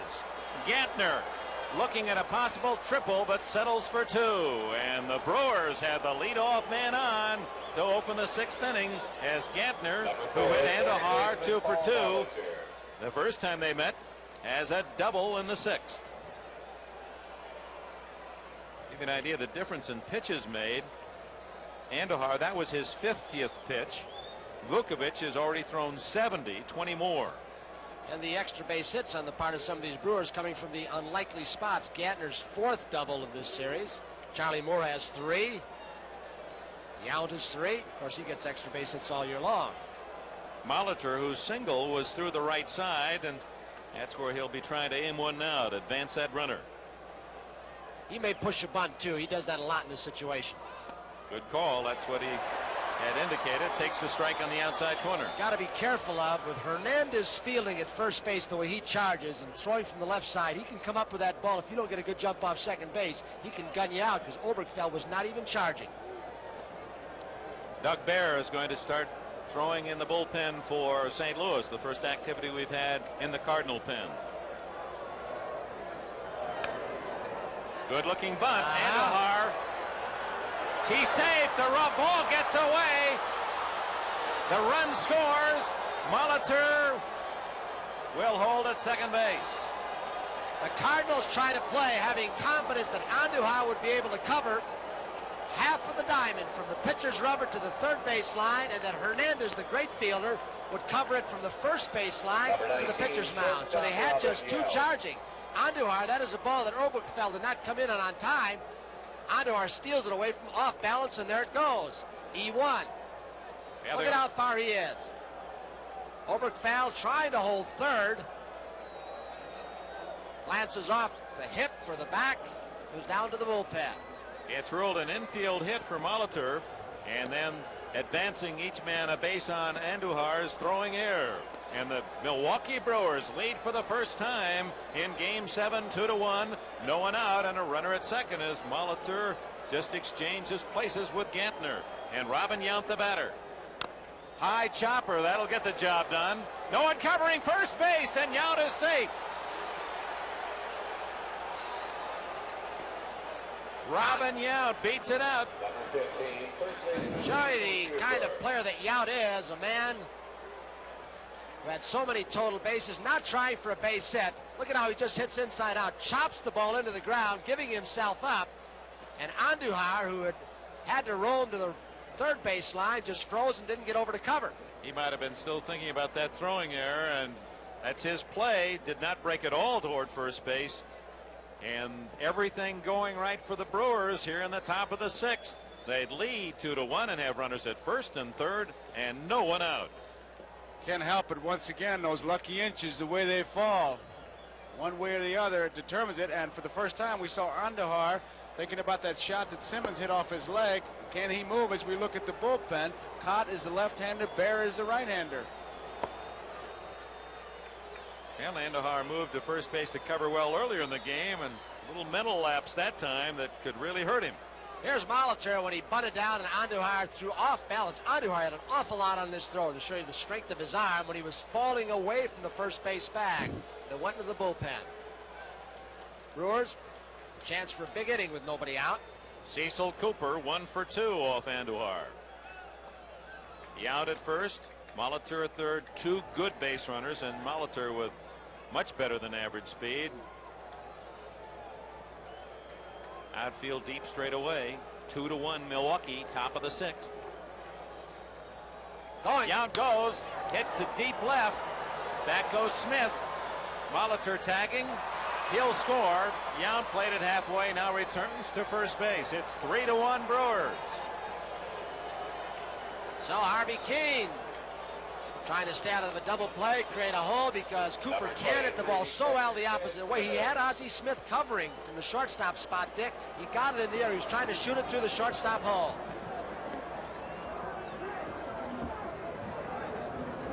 Here's Cooper with Yount leaving. The first base bag really carried much more deeply than I thought it would, and when he sees it'll score the run on the sacrifice fly.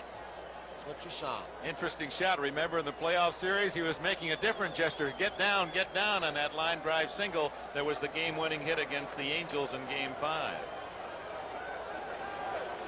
Ted Simmons with one out. Yount at first. 3-1 Brewers. Out of play. Just an observation, Dick, about this Milwaukee club.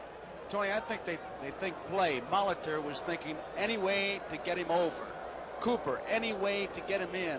Instead of Yount, the same way. Instead of thinking base hit or what I'm thinking to play, what do I need now? Sacrifice fly, bunt, whatever. 1 ball, 1 strike.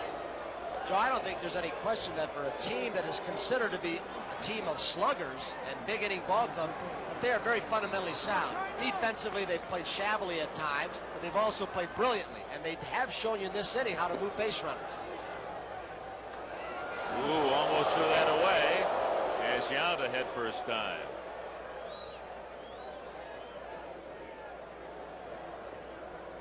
Andujar for about 4 innings looked almost untouchable the way they were swinging late, but they seem to have caught up to his fastball now. Slider makes it 1-2. 2 runs are in to break the tie in the Milwaukee 6th inning. Gantner led it off with a double through the gap in right center. Molitor safe on a bunt single and moved to second as Gantner scored on Andujar's throwing error to make it 2-1. Sacrifice fly by Cooper. Got the other run in. Hernandez won there and not in time at first base. Simmons not a good runner, just as outlegged the relay. We're seeing 2 first basemen. I can think of Eddie Murray of the Baltimore Orioles, who really excel at getting the lead runner. Watch him. He's not even thinking stepping on first. He wants to get the lead man, get the speedy man off the base, and the acrobat, Ozzie Smith, gets the throw off. You're also seeing 2 aggressive plays. I mean, neither one satisfied with just the easy way. Hernandez tagging first base or Ozzie Smith holding the ball. He threw a submarine, underhand, and almost made the play. Whitey Herzog checking Ben Ogilvy, who tied the game with his solo homer in the 5th inning. And up now with 2 outs, Simmons at first.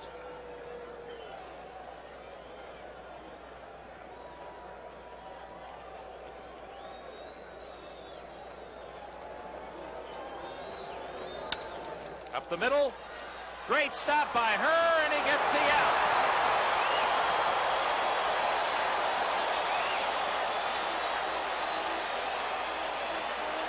Well, the rally stoppers for both teams, but primarily for the Cardinals. Ozzie Smith and Hearn do it again. But the Brewers get 2 in the 6th and lead it 3-1. Before we go to the bottom of the 6th inning, let's pause briefly for station identification. This is the NBC Television Network.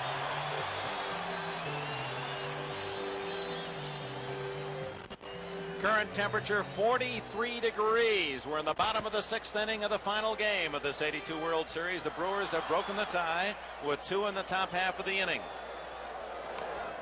Burr. Running foul. Dick Enberg, Joe Garagiola, Tony Kubek, and Tom Seaver. We're in the last of the 6th. The Cardinals jumped in front in the 4th inning with a runoff starter, Pete Vukovich, who's been in trouble in most every inning. Singles by McGee and Herr, and an infield hit by Lonnie Smith scored the Cardinal run.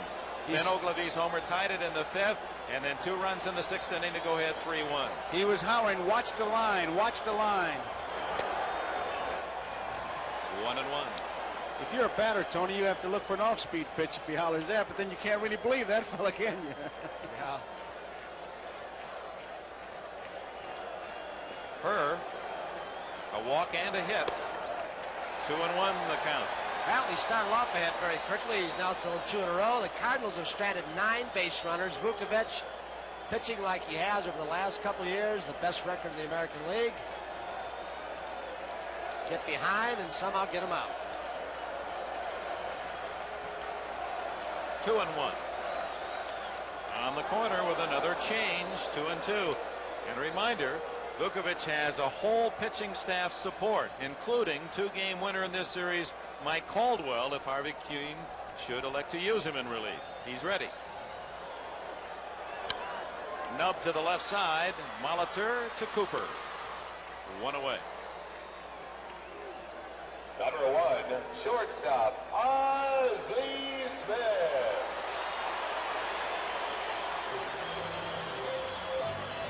Ozzie Smith, an infield hit in 2 trips. Molitor way up close now at third base. Cooper not even with a bag, looking for a bunt.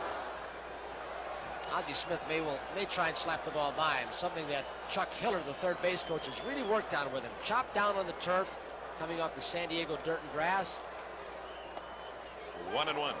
Molitor almost giving it that Pete Rose, come on in and challenge him and force him to hit that way. There it is. And it's a base hit to left. Ogilvie cutting it off at the line, and Smith will hold with a long single. Little piece of play set. He was trying to slap the ball that way. He gets a line drive. They certainly had a position perfectly, didn't they, Dick? Because Ogilvie right near the line prevents the double. 9 hits for the Cardinals, all singles. He's aiming that way to get it by Molitor.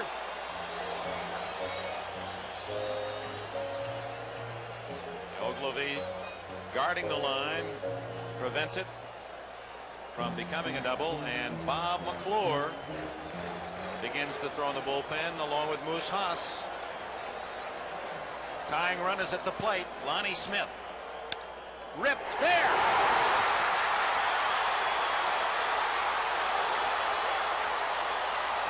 So the Smith brothers, Ozzie and Lonnie, are in scoring position.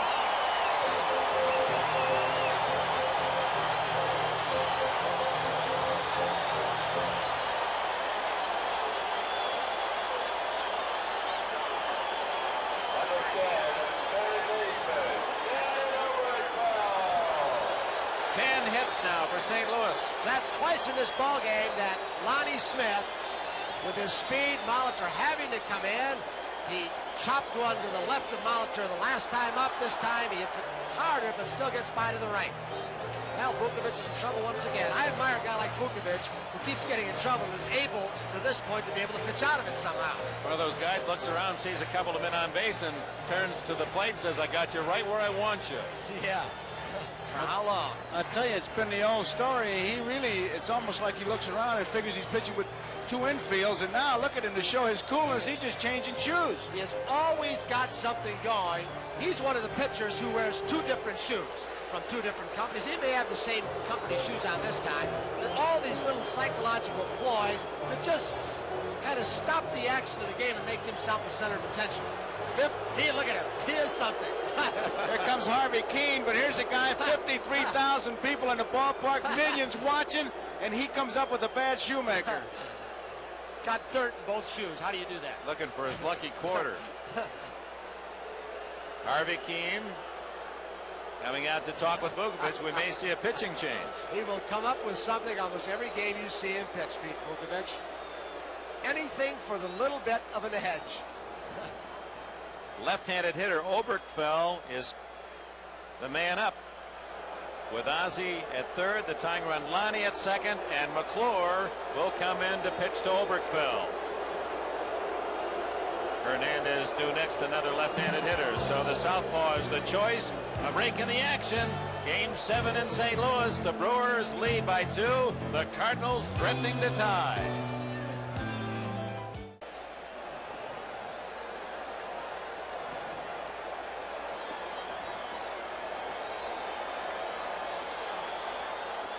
Gene Tennis batting for Oberklau, and McClure's first pitch is ball 1. Tennis 0 for 6 in the series, and the most valuable player back in 1972 when he hit 4 home runs for Oakland in their victory over the Cincinnati Reds. The infield is playing back. They'll give up a run for an out. 3-1. The Brewers lead. 1 out. Runners at second and third. McClure against Tennis.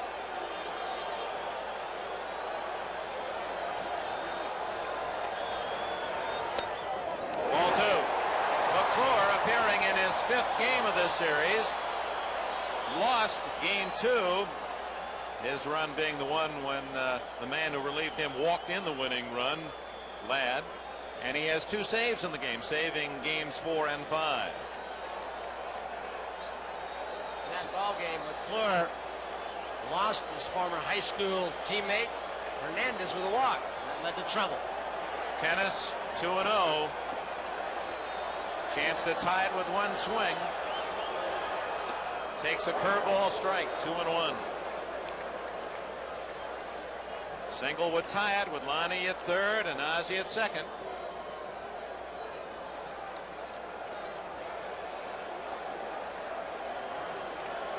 Outfield deep with respect to Tennis.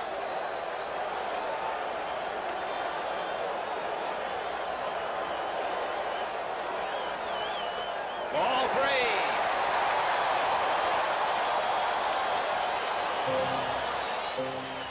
And Herzog can make a move like this. There's Hernandez on deck. And taking Oberkfell, who's had a good series, out because he's got Ramsey, who's played so well defensively. And Ramsey, if tennis gets on, may go into pinch run. First base open. 3 balls and a strike. And he misses inside. The bases are loaded.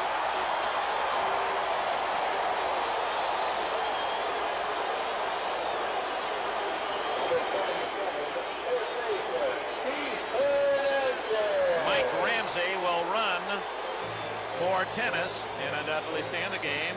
Take over defensively at third base. Hernandez, an infield hit, a walk and a strikeout facing Vukovic.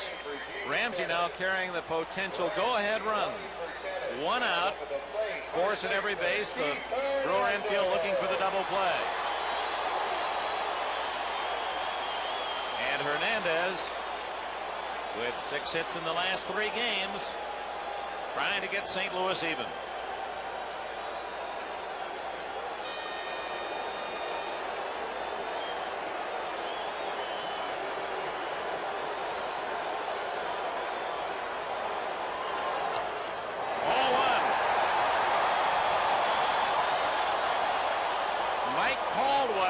Starting to warm up in the Milwaukee bullpen, joining Moose Haas. So 2 starting pitchers.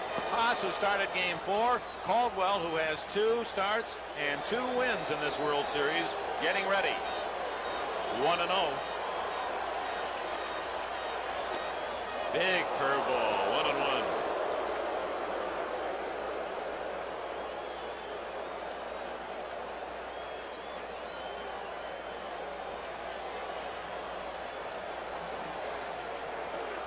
Hernandez on his birthday.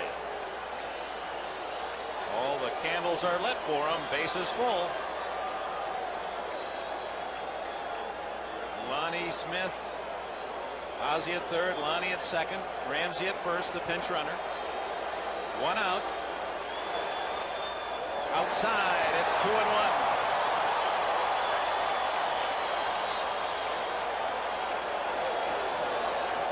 Oh, the action pitch, 2 balls and a strike. McClure wants to throw a strike, and you know Hernandez is ready to swing, and the bases are full.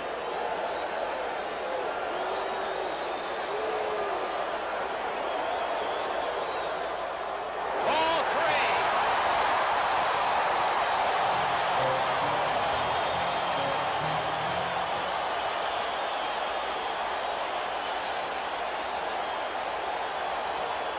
The Cardinals have already won a game in this series. Game 2 on a bases loaded walk. McClure has to throw a strike where he throws a run.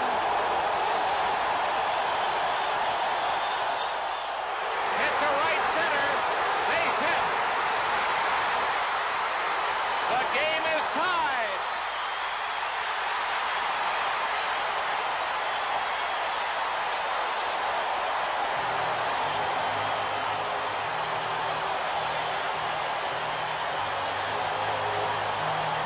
Memorable moment in World Series, a dramatic confrontation, but also a very emotional one.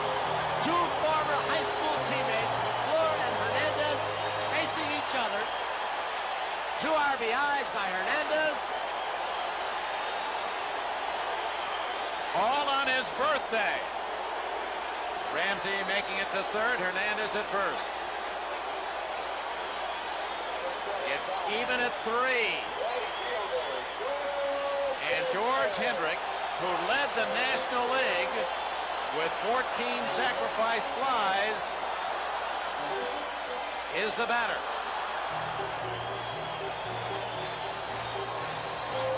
There have been a lot of, I don't know if they're coins or what they are, thrown out onto the field with the umpires and some of the attendants picking things up. Debris thrown from some jubilant Cardinal fans. And that also. Well, that blue chicken, I think, is the answer of the Cardinal fans to a red chicken that we saw up in Milwaukee, where the Brewer fans disguised the chicken as a Cardinal. Bottom of the 6th inning, and Hendrick up. Caldwell, a left-hander. Moose House, the right-hander. Harvey has not made the move to go to his right-hander to get Hendrick, the right-handed hitter. And Porter, a left-hander, up next. Hendrick 1 for 3. The leading RBI home run man the last 3 years for St. Louis. Foul tip.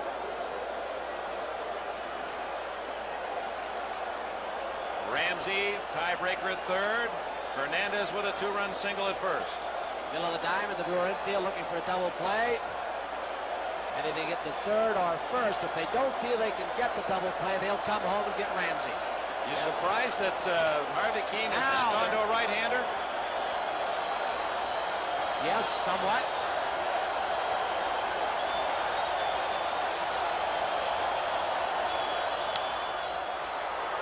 Lays at the plate, foul ball, no play. So that's a break for the Cardinals because Ramsey was surely out. Although McClure got him a big double play. One game with McGee at the bat from the right side. A double play turned by Gantner. Watch this play at the plate when Ramsey comes in head first, which is a big mistake because he's going up against Simmons and there's no way he's going to get to the plate and he's going to get a shin guard sandwich in the process. That's very dangerous. Catchers love to see those guys come in head first. Hi there. Would you say that Simmons had the plate blocked adequately? Not a chance. Couldn't get in there unless he had a subpoena. It was a foul ball, and Simmons is arguing about it with Lee Wire. They need the sacrifice fly to break the tie. These Cardinals. McClure with a good sinker. He also has a very good hard slider. They'd like to throw down and in for a strikeout in this situation. See what Simmons calls. Going away. 1-2. That may be the pitch to set up the slider down and in. He was using that to set up his pitch of decision. Whether it's this one or the 2-2, you would think it'd be here.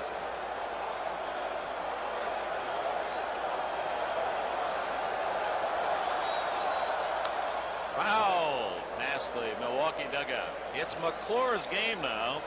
We can close the book on Vukovich. He went 5 1/3 innings, allowing 3 runs and 10 hits. McClure came in at walk tennis, run for by Ramsey. Ramsey's now at third and Hernandez at first. 1-2. Foul back. You know, Dick, Hendrick is one of the only cleanup hitters that I know, a guy who drove in 104 runs this year, who can adjust when he gets behind to the count, alter his swing, and just peck away the opposite way. And he spreads out, doesn't stride much, and seems to try and hit that ball right up the middle. Most cleanup hitters are there for one thing, to take the big cut. Infield back. Lined into right field. Ramsey scores. It's 4-3 St. Louis.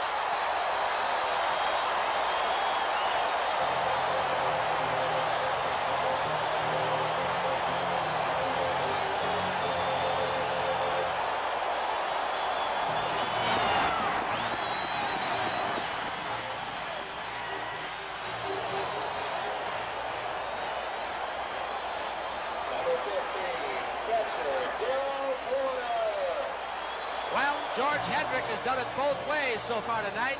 A great throw from right field to take the Brewers out of a first and third situation when he gunned out Robin Yount at third.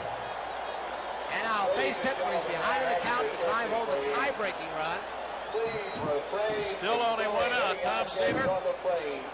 Nick, one thing that comes into play now, obviously, we get this close is Bruce Sutter in the bullpen. When will Whitey use him? Whitey, prior to the game, said he would not bring him in before the 7th inning, but now Cardinals go up by a run, still only 1 out of the inning.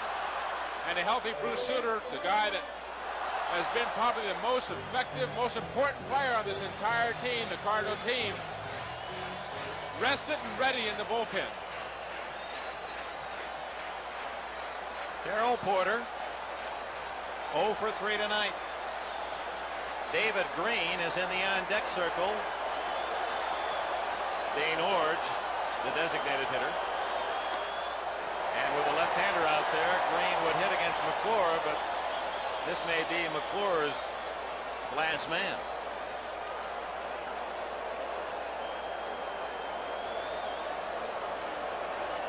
McClure has given up a walk to Tennis and singles by Hernandez and Hendrick.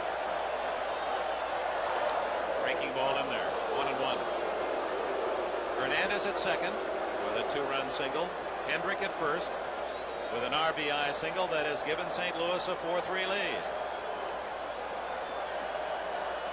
Not just because it's game 7, but this has been the most dramatic of the 7 series games between these two clubs.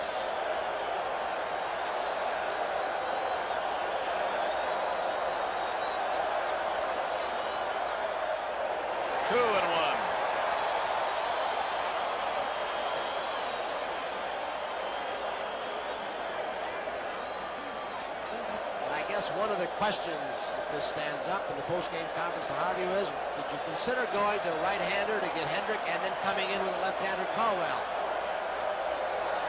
Ball 3-1.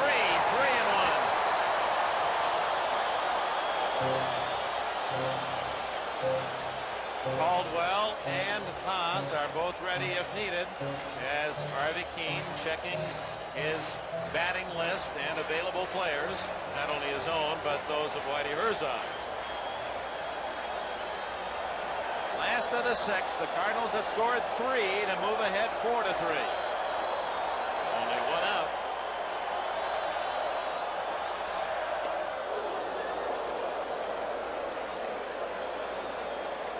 The count is now full.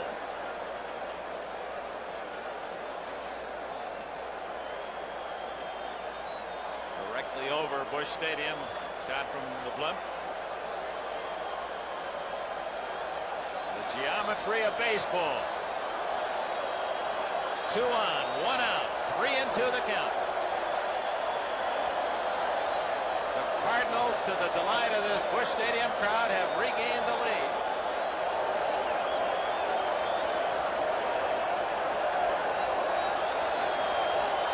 Runners go. It's hit deep, but hooking foul. That's the same kind of confidence that Whitey Herzog showed in Porter earlier in this series when he started Hendricks. The 1-ball, 2 strikeouts. He knows Porter's been swinging a pretty good bat, though. MVP in the National League Championship Series. You got a guy going who's hot, you can start some runners. That curveball that McClure's been able to get, it's a daring play on Whitey's part, because he could run himself out, a strikeout, throw him out, but he got here by running him, and he's going to live and die by that strategy. 3-2.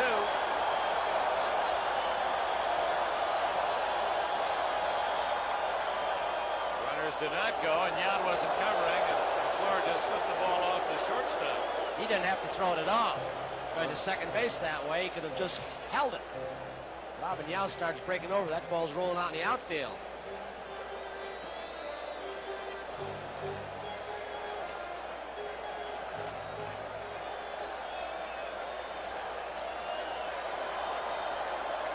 Only 1 out.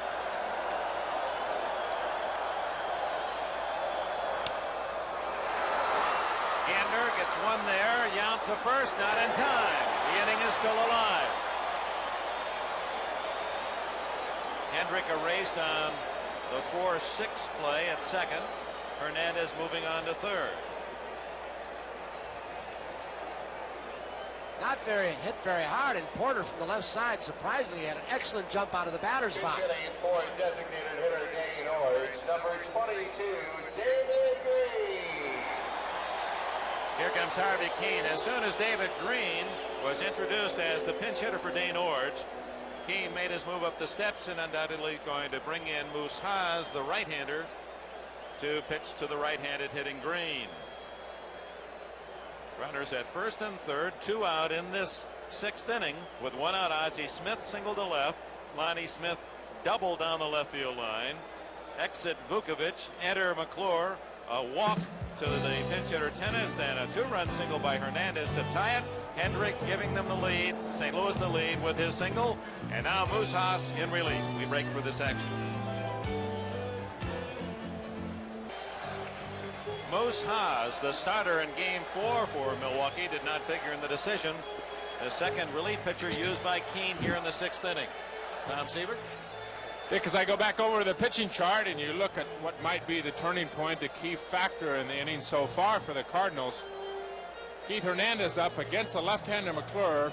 First, second pitch that Hernandez saw was a curveball that Keith jumped back from. It was going to be a very tough pitch for him to hit. But then McClure went to 3-1 with the bases loaded. And you could go to everybody in this ballpark and know that a fastball was coming. And Keith, of course, you give him an advantage, give that type of hitter that advantage where he has a shot at a 3-1 count, especially with the bases loaded, and can sit on a fastball. He's going to drive the ball hard somewhere. And of course, he drove it up the middle and drove in 2 runs. So now it's Haas trying to get the final out in what is already a 3-run Cardinal inning. And Dick, Whitey Herzog has made moves using more and more players, and you can have that luxury of making those moves. He has Brummer and Gonzalez left if you've got a Suter in the bullpen. Hernandez at third, Porter at first, 2 out. 4-3, St. Louis leads Milwaukee, bottom of the 6th inning. Braun hitting for Green, who was hitting for Orge. Orge went 2 for 3. Oh, what a series for him. 8 for 9 for 17 over 500. Braun has appeared only once, and it was Braun that earned the bases loaded walk that proved to be the winning run in game 2, the 5-4 Cardinal win.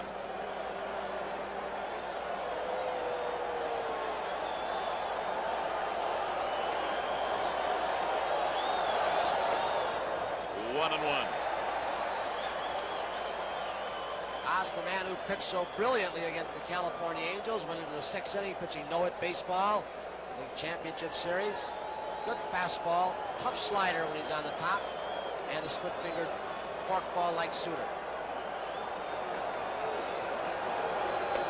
Strike, and it's 1-2. Peter Ladd has joined Mike Caldwell in the Milwaukee bullpen.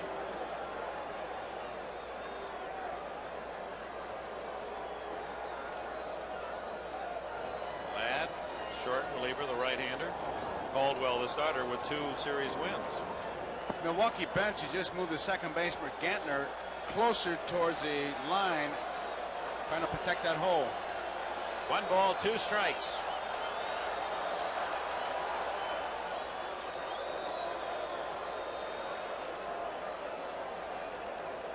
Porter on first base, the left-hander up. The chances of Porter stealing are not very good. I'm surprised that Cecil Cooper isn't playing a little bit behind him with 2 outs.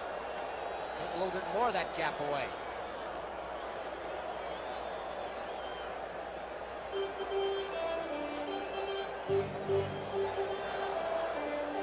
Whitey Herzog told us, as you heard at the start of our telecast, that he would bring in Bruce Suter no sooner than the 7th inning. Well, the 7th inning is coming up. No activity in the Cardinal bullpen. Broken bat. Gantner takes care of Braun. The inning over. But St. Louis cheers a 3-run 6th. 3 runs on 4 hits. 2 more left.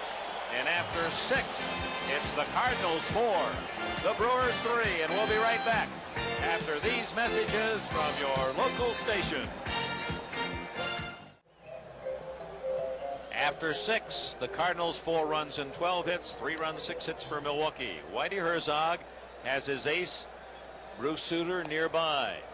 See him right there behind the skipper of the Cardinals. Suter in the St. Louis dugout, undoubtedly keeping as warm as he can. Doesn't want to sit down on the bench in the right field corner. You know, Dick, Whitey Herzog, there's Ramsey, the new third baseman who went into pinch run. Whitey Herzog doesn't like to use Suter for 3 complete innings. He said he's kept statistics, and he feels that Suter can come in an inning, finish a team off, and get out of trouble, go the next inning and do well. He usually finds that the 3rd inning is the one where they start catching up to Suter. Suter's had some knee problems, has not run all year. He injured his knee in the spring, so he's not quite as durable this year as he has been in the past. It shows in the strikeouts to inning pitch ratio, which has gone down this year, starting at the end of last year. And Joe, Joaquin Andujar taking a few extra warm-up pitches before going to work here in the 7th inning. It's been a long inning. Might add that the Cardinals are taking elaborate security precautions to ensure safety for all at tonight's game. And the official statement, our only objective is the safety of all concerned, said Cardinals General Manager Joe McDonald. We do not wish to dampen the enthusiasm of the fans, but everyone's safety comes first. And I'll tell you something, those little animals will make sure that your safety comes first if they're on your side. And it certainly worked in Philadelphia. Gorman Thomas, Andujar back in the lead, 4-3. Thomas has flied out twice. It's been a long inning for Andujar, and I just wonder if that'll have an effect. Why he'll be watching that since he's got his big eraser Suter sitting next to him.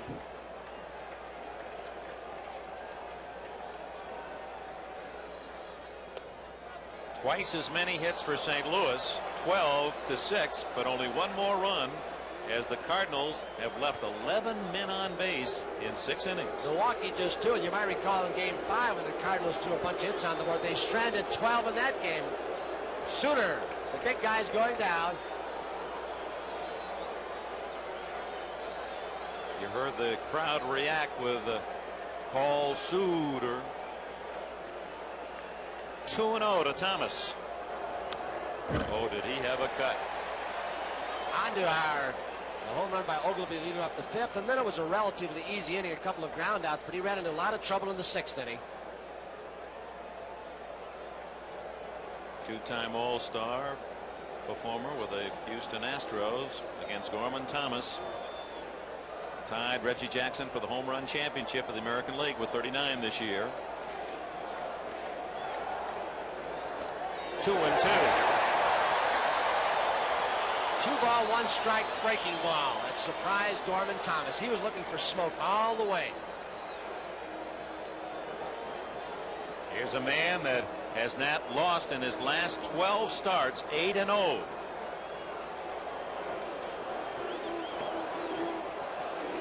Two balls, 2 strikes. Outside as he crossfired him with a breaking ball. On deck is Roy Howell with Charlie Moore in the hole.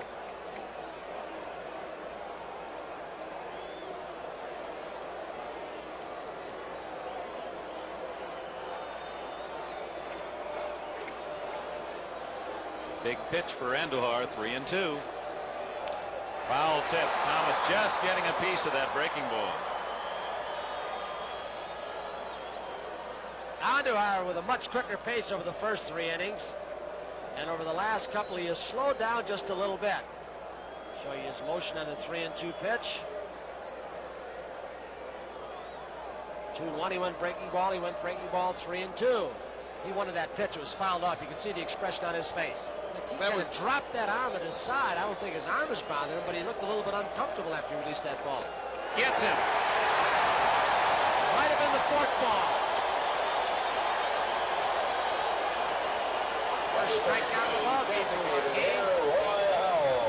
Boy, he threw breaking pitches when he was behind, 3-2, and then he came up with a fork ball. Maybe the first one he's thrown this ball game. Roy Howell, the designated hitter, is 0-for-10 in this World Series. This redhead from California is due.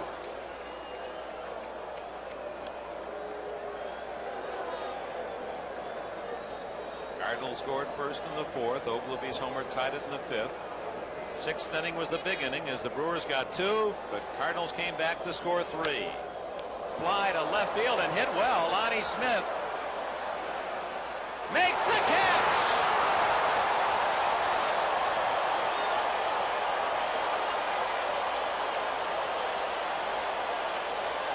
Oh, that's very high. Lonnie Smith got turned around as the ball started slicing back off the bat of the left-hander and with a little bit of the wind currents. What a fantastic recovery he made, going headfirst into the wall. He did one thing right, and that's the only thing that counts, and that is catch the ball. He broke wrong, he turned wrong, he staggered, but he stayed with it and made a tremendous play. He couldn't have stretched any farther. And enough leather to take an extra base hit away from Howell. There's 2 out. Charlie Moore, ball 1. Moore has grounded both times the 2nd. Now Bruce Suter is going to get up. He removed his jacket very quickly, and he has begun to throw.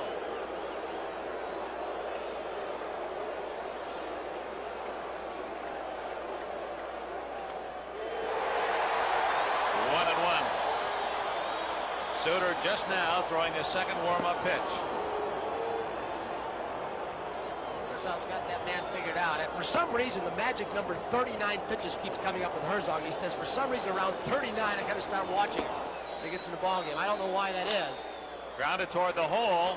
That's going to be a base hit for Charlie Moore. Ozzie Smith wisely not throwing it. Didn't want to risk an overthrow that would have put Moore in scoring position with 2 outs. And there's a case where Ramsey, the third baseman, looking for a possible bunt from Moore, but also standing right on the line, protecting against the double, conceding the single to his left. Another thing is they have so much confidence in Ozzie Smith's range. Look where Ramsey is. A half a step from the line, in with a bag. Play that way a little bit more in any situation with Ozzie Smith out there. Look how far he went to get that ball. Brings up Jim Gantner, the number 9 hitter for the Brewers. It was Gantner's double to right center leading off the 6th inning that got the Brewers going in a 2-run inning. Andujar on the comebacker. The inning is over. Gantner and Andujar having words around the line. They both took it. They want to start a fight. Andujar is being held back by Lee Wire as Gantner challenged them, and they almost went to blows. Andujar threw his glove away. Lee Wire very alertly comes out and corrals Andujar to prevent a battle in game number 7. Gantner said something to him, Dick. He challenged them, probably called him a hot dog, very honestly, or worse. And Lee Wire, with a great job, stops a fist fight. There's Hub Kettle. Here it is.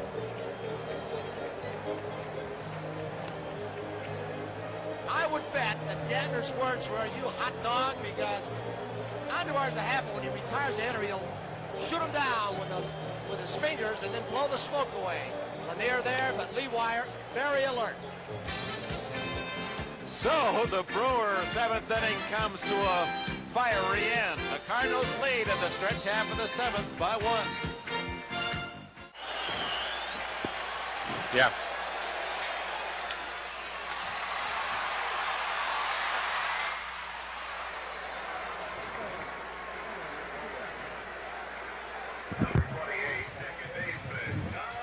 Last of the 7th inning because of the and because of the skirmish or near skirmish at the end of the top half of the inning. A little late getting to the commercial, so one batter, Willie McGee, swinging at the first pitch, has grounded to second. 1 out, last of the 7th, 4-3 St. Louis. Here's Joe Garagiola. Okay, Dick. Tommy Herr is the batter, and Tom Seaver had noted that Whitey Herzog is pointed to Suter already. After the skirmish, Joe, coming off with Joaquin Andujar, Whitey pointed down to the bullpen and said that Bruce Suter was indeed in the game. He wasn't going to take a chance of sending Andujar back out to the mound when his emotional level was at a peak. Of course, Bruce Suter just needs a 6 out, so Bruce will be in the ballgame. He is in from the bullpen, as you see already. 1 strike to count. Line drive. Robin Yount has it. There are 2 outs. Number 1, shortstop. 2 outs. The man who has helped curb the temper of Joaquin Andujar, Hub Kettle, who has tried to keep his emotional level on more of an even keel, wasn't out there to stop this exchange between Gantner, who I think really triggered it. And Ozzie Smith is there, but he's not getting between 2 of the big guys. It's Lee Wire who really stopped it. Ozzie Smith, ball 1. I'm sure any umpire could have taken charge, but Lee Wire, who could rent that back out as a billboard, a big-sized guy, really broke it up in a hurry and took charge. 1 ball, 1 strike, 2 outs, nobody on. We're in the bottom of the 7th inning. The Cardinals 4, Milwaukee 3. And Joe, that's something like a good player, a good umpire. There's Andujar. He has to sense. He has to see it coming before it occurs, and Wire did. 1 ball, 2 strikes. Boy, you have to get excited in anticipation of what's coming up in the 8th inning. The top of that Milwaukee batting order. Molitor, Yount, and Cooper facing Bruce Suter. 1 ball, 2 strikes, 2 outs.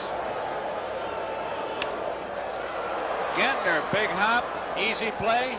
It is 1, 2, 3, and we complete 7 innings, and here's Hub Kittle. Right in the middle of it, Hub Kettle Joaquin Andujar actually calls Hump Kittle daddy. Kittle had him in the Dominican Republic. Hump Kittle saying, let him alone, back off, inadvertently pushes Leewire. So at the end of 7, it's 4-3 Cardinals leading Milwaukee.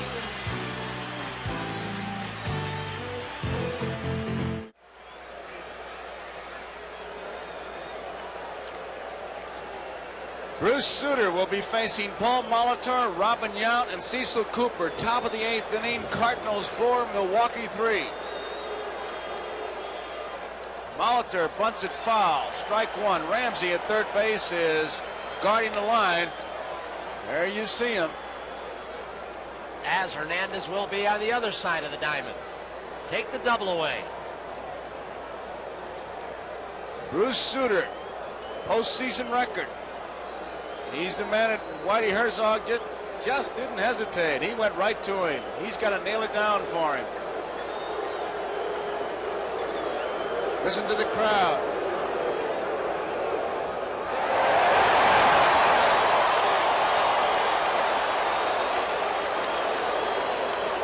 Two strikes on Paul Molitor. Top of the Milwaukee lineup.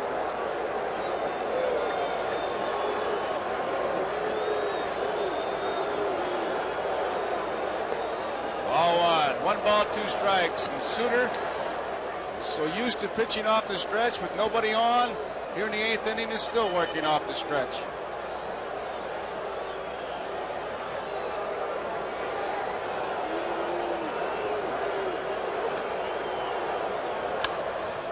Ozzie Smith. 1 out.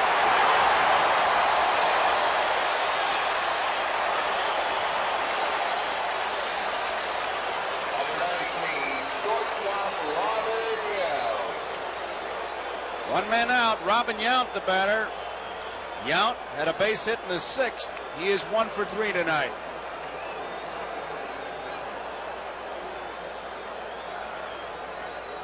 Yount, a pretty good low ball hitter, as is Cooper, the man to follow. To get those arms out, Sutter try and keep that split-fingered fastball low. A strike on Robin Yount. A lot of room in right center field, and they're moving Willie McGee over now. He was way over in left center. Yount hits a lot of balls to right center, even some down the line. We've seen that in this series.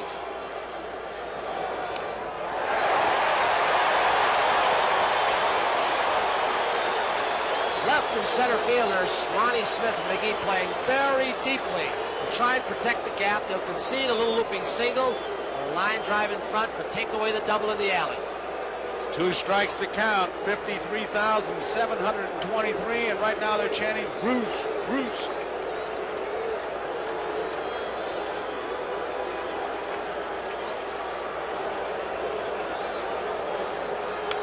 Foul ball out of play. Count remains at strike 2. 1 man out, nobody on. Top of the 8th. Cardinals 4, Milwaukee 3. 7th game of the World Series. The on-deck batter, Cecil Cooper.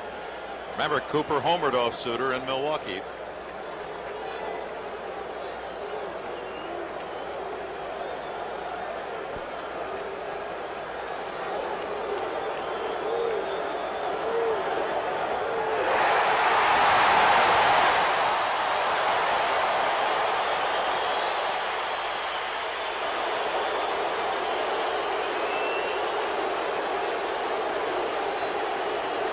Robin Yount, in his 9-year career, has become a very disciplined hitter.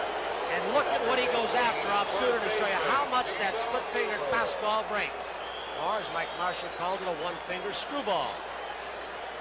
Here is Cecil Cooper. We've just got the official word as to what happened between Gentner and Andujar. And as Tony said and called it right on the nose, Gentner had called Andujar a hot dog, and that started it.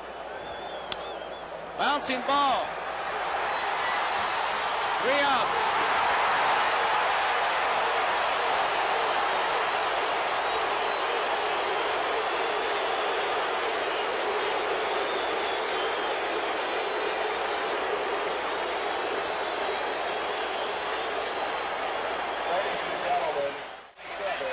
Bottom of the 8th inning. Lonnie Smith will lead it off. And should this score remain the same, tonight's NBC Miller High Life Outstanding Player of the Game would be Keith Hernandez. And Miller High Life is happy to present a check for $1,000 in the name of Hernandez to the Special Olympics. That is for tonight's game. Now there's a World Series Most Valuable Player that has to be chosen, and we are debating that right now.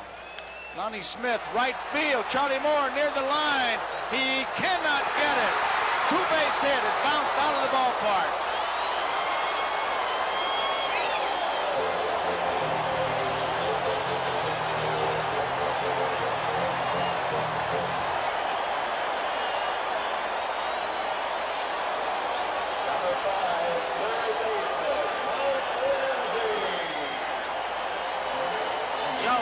Smith running, that had a possibility of being a triple.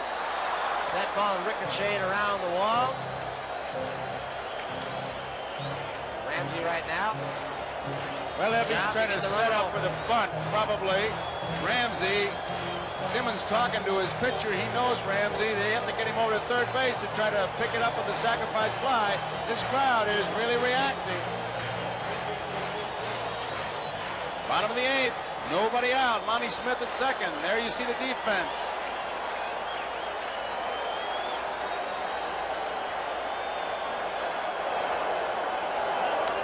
Bunt it. Wow. Strike one. And Joe, too often during the 162-game schedule, as Lonnie Smith goes back to second, the utility man like Ramsey is overlooked. He filled in for Obergefell when he was hurt, did a good job, got some key hits. And late in the season when Ozzie Smith missed a lot of ball games, he was in there at times. Very valuable over the long haul, Ramsey. Cooper is really in close at first base, as is Molitor at third. Strike two, foul tip. 2 strikes, and now he takes a look at Hiller. Nobody out. Smith on at second, bottom of the eighth. As we look to the ninth inning for Milwaukee, it'll be Simmons, Ogilvy, and Thomas. All three capable of the home run against Bruce Sutter.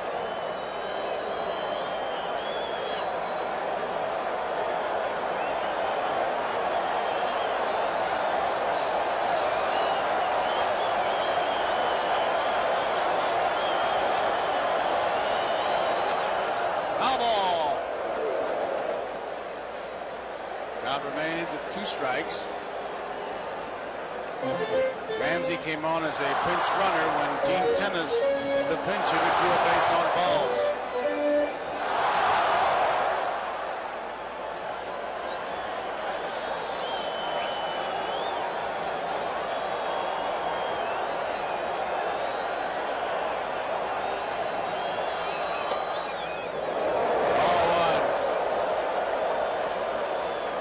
Moose Haas wanted an American League strike right there. It's a little bit up in the strike zone. 1 ball, 2 strikes. Harry Warner trying to get Ogilvy in left field to move in closer. With Smith at second base.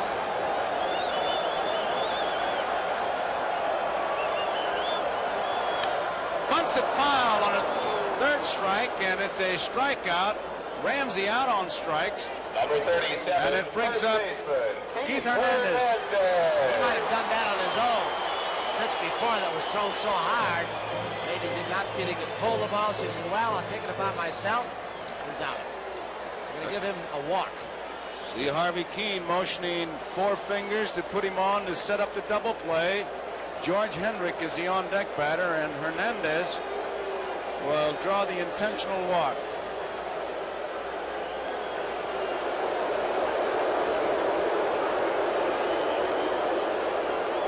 Getting closer to the plate. He isn't doing what he does in the regular season, is he, Joe? Talked about that. He usually put that bat next to him, and you never know when a guy's liable to get close. He's moved up on the plate. He usually puts it straight down, stands very nonchalantly in the batter's box. Not in Game 7, though. So Hernandez is on, and here is George Hendrick. 25, right fielder, George Hendrick.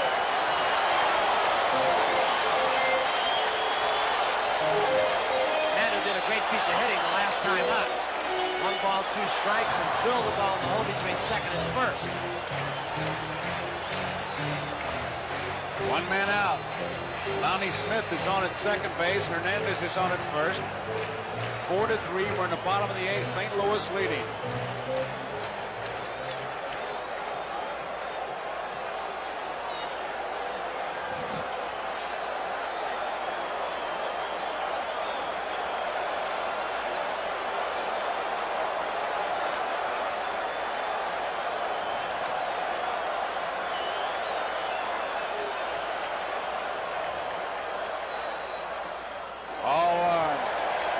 Haas misses. Vukovic started. McClure. Now Moose Haas.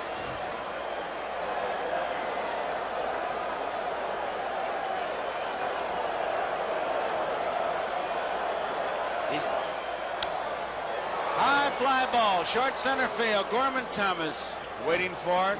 Makes the play. So there are 2 outs. Say, Lonnie Smith had an idea on that last one. Robin Yount was decoying him, and Lonnie had an idea of going and trying to steal third. Here comes Harvey Keene out of the Milwaukee dugout. He's got Porter, left-hander, coming up, and then Braun in the DH slot, another left-hander. And there's Caldwell. He's been loosening up. Along with Ladd, the right-hander.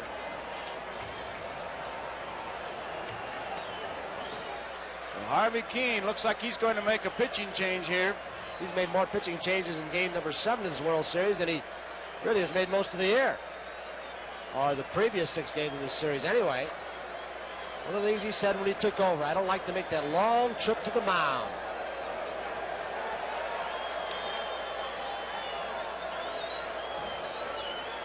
There's the indication. So we've got a break in the action here with 2 outs in the bottom of the 8th. 4-3, the Cardinals leading. We'll be back after these messages. Here comes Caldwell.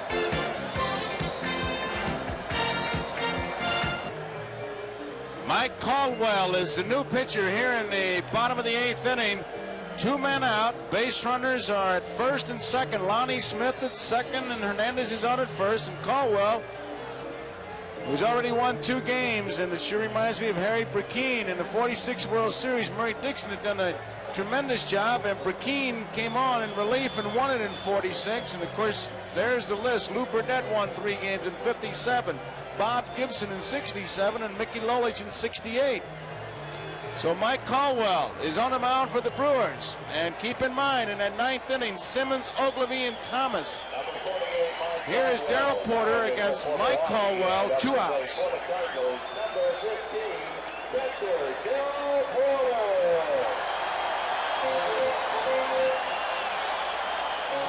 They have really swung around for Porter in the outfield. The center fielder, Gorman Thomas. Look at your picture where Gorman Thomas is. Look at the room in center field. That's a great shot. You can almost ground a single up the middle that would roll all the way to the center field fence. Robin Yount was out of position as the pitch was delivered. Caldwell got it inside to Porter. While I got a chance here, maybe it is self-serving, but we've had some great pictures, and Michael Weissman, George Finkel, our producers, Harry Coyle, and all the camera crew. Great job, guys.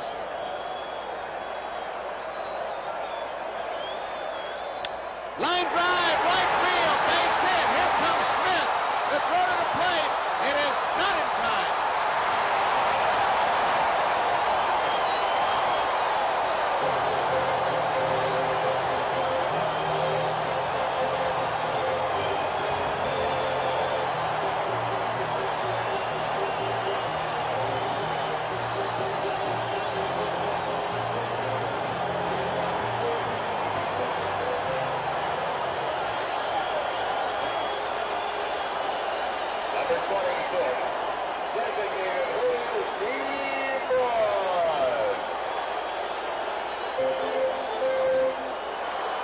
So it's a 5-3 ball game, and here's Steve Braun. 2 men out. Hernandez is on at third. Porter's on at first. Strike 1. Darrell Porter, a big base hit. One strike on Steve Braun. A foul ball, strike two.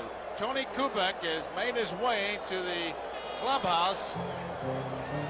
And at this point, he doesn't know which one. But it is such a mad rush to get down there after the game that Tony has gone down. Two-strike pitch. Line drive, center field, base hit. Hernandez scores 6-3.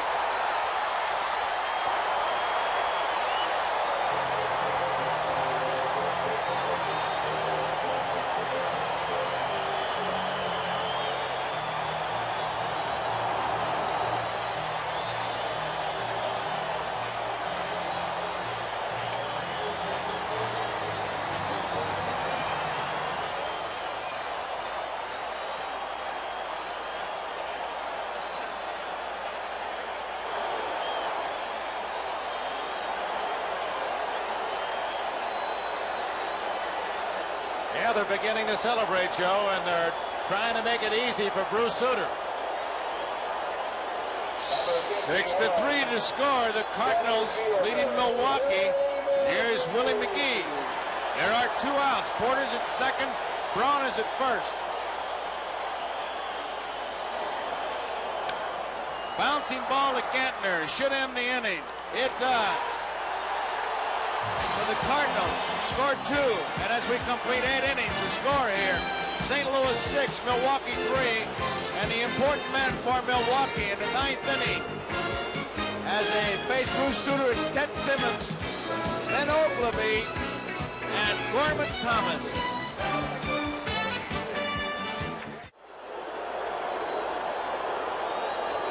Ted Simmons leads it off.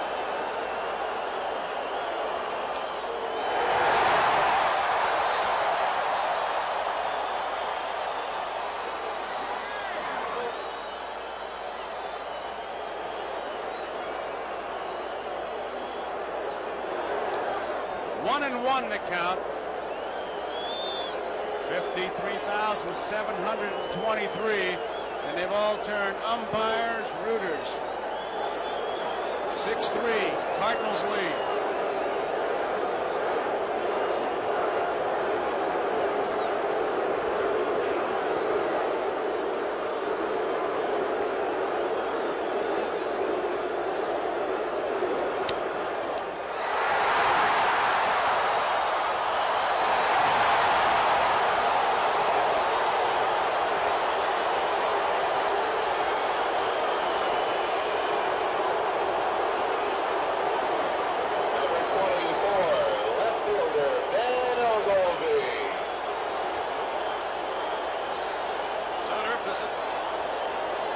Position.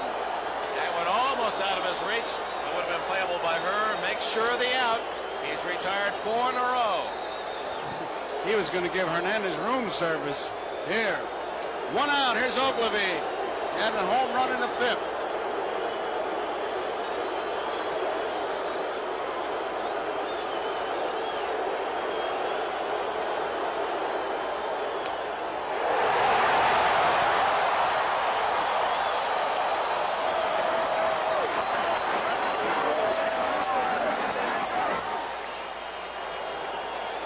One strike, 1 out, nobody on. All chanting Sutter, Suit, Suit.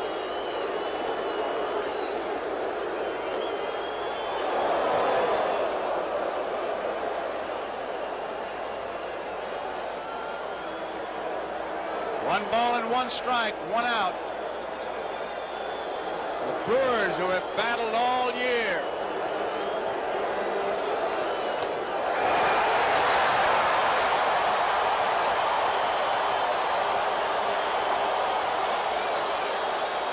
One ball, 2 strikes. Their owner calls every Brewer game a stress test. 2 outs away.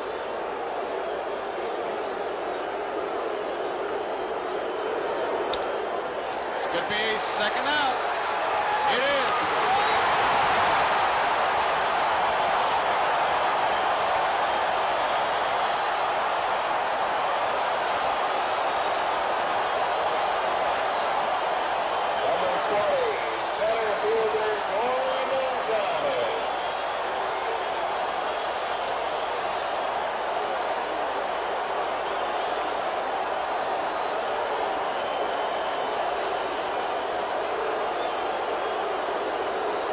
Gorman Thomas, the fans will tell you.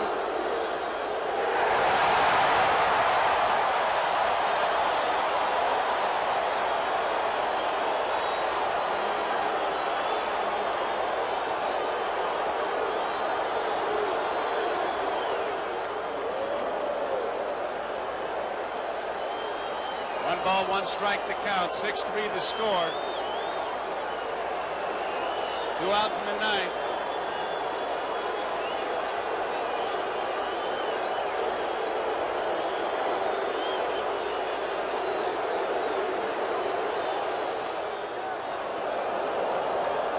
Two balls and a strike.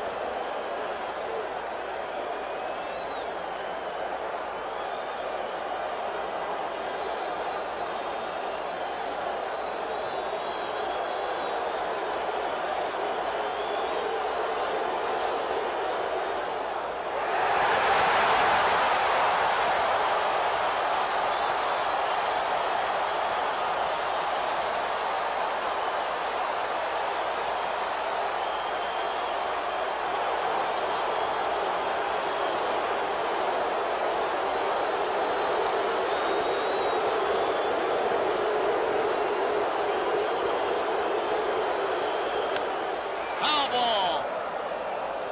2 balls, 2 strikes, 2 outs. Top of the ninth. St. Louis 6, Milwaukee 3. 7th game of the World Series.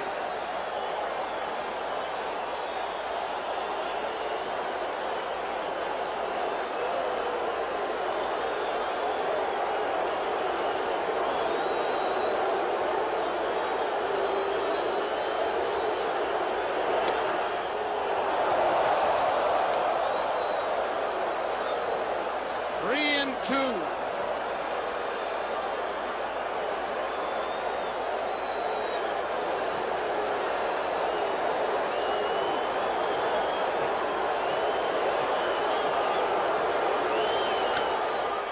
Foul ball. Count remains 3 balls, 2 strikes, 2 outs.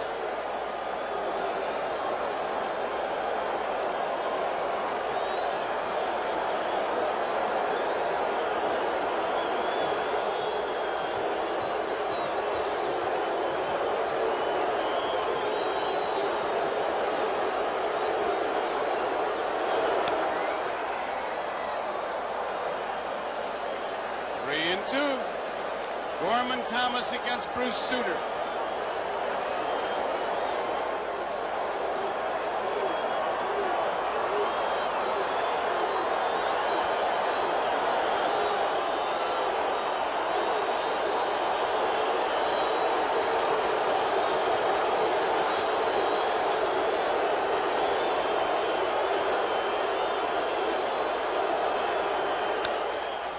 Foul ball. And the drama continues. Kantner. Sutter.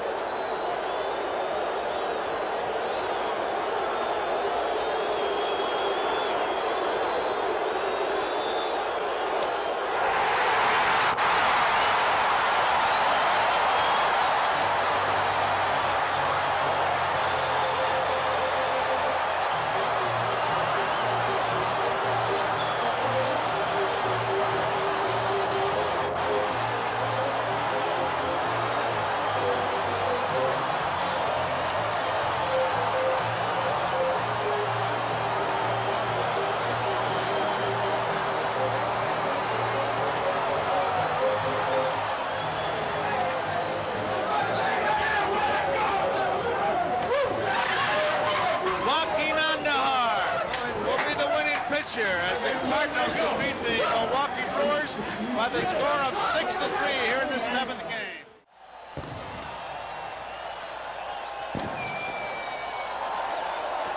You're looking at the scene from outside, from the top with the blimp giving us a shot of what's happening in St. Louis. There's the field. They are celebrating. It looks like 53,000 plus on the field, but the real celebration is in the clubhouse. And let's go to Bob Costas. All right, thank you, Joe, and all the principals are here. Commissioner Bowie Kuhn, August Busch Jr., the owner of the Cardinals, Whitey Herzog. Behind me, Darrell Porter, along with the general manager, Joe McDonald. Porter, of course, voted the most valuable player of the series, and for the presentation of the championship trophy, Commissioner Kuhn. Gussie, to you, Whitey, to you, Darrell, to you and all your teammates, Joe, to you as general manager, the trophy that says you're champions of the world, and you deserve it. Thank you, boy. Thank you very much, my friend. That's marvelous. Whitey? Well, I just don't know what to say. It's just hit me kind of quick here, and we're very happy about it, and just so we could bring a world championship to St. Louis, and for the greatest guy in the world, Mr. Busch. You got it down to a situation where it was a one-run game, and Bruce Sutter came in. If you had a master plan a couple of years ago, you couldn't have asked for more than that. Well, Joaquin did a great job. He hadn't been able to run in 5 days. He went out and gave us 7 good innings, and I wanted to get to Bruce Sutter in the 8th and 9th, and because he went out there with a lot of guts, so we were able to do it. It wasn't supposed to go this way, Whitey, on form, but you had to come from behind to win a couple of games. Well, we did, and our ball club never quit all year. We came out last night smoking with a rookie pitching. He did a great job. And tonight, they jumped out 3-1 on us, and we came right back and got some runs. But it's a credit to the whole ball club. Congratulations, Whitey. Thank you, Bobby. Darrell Porter, the most valuable player of this World Series. Darrell, congratulations on being named MVP after a tough regular season. You really broke loose in the playoffs and World Series. Well, I did okay. It was fun. I tell you, it was the most fun I've had playing baseball in my whole career. No question about it. It's a great feeling. Was it even fun in the 7th game, trailing 3-1, or was the tension a bit much then? No, it was pretty much fun right there, too. I tell you, it was just exciting. I mean, it's the way the series is win, and I didn't like the situation right there, but we got some people that can play this game, and you know, we weren't afraid anyway. We felt like we had a good chance to come back. We had 4 innings left. Congratulations on being named MVP. Thanks. That's just so wonderful. I can't believe it. We're coming back down to this happy Cardinal clubhouse in a few moments, but right now, back upstairs to Joe Garagiola. Joe? Okay, Bob Costas. Well, Whitey Herzog said his club didn't quit, and you can say that for the Milwaukee Brewers. They didn't quit either. 7th game, the Cardinals, the world's champions. The final score, St. Louis 6 and Milwaukee 3.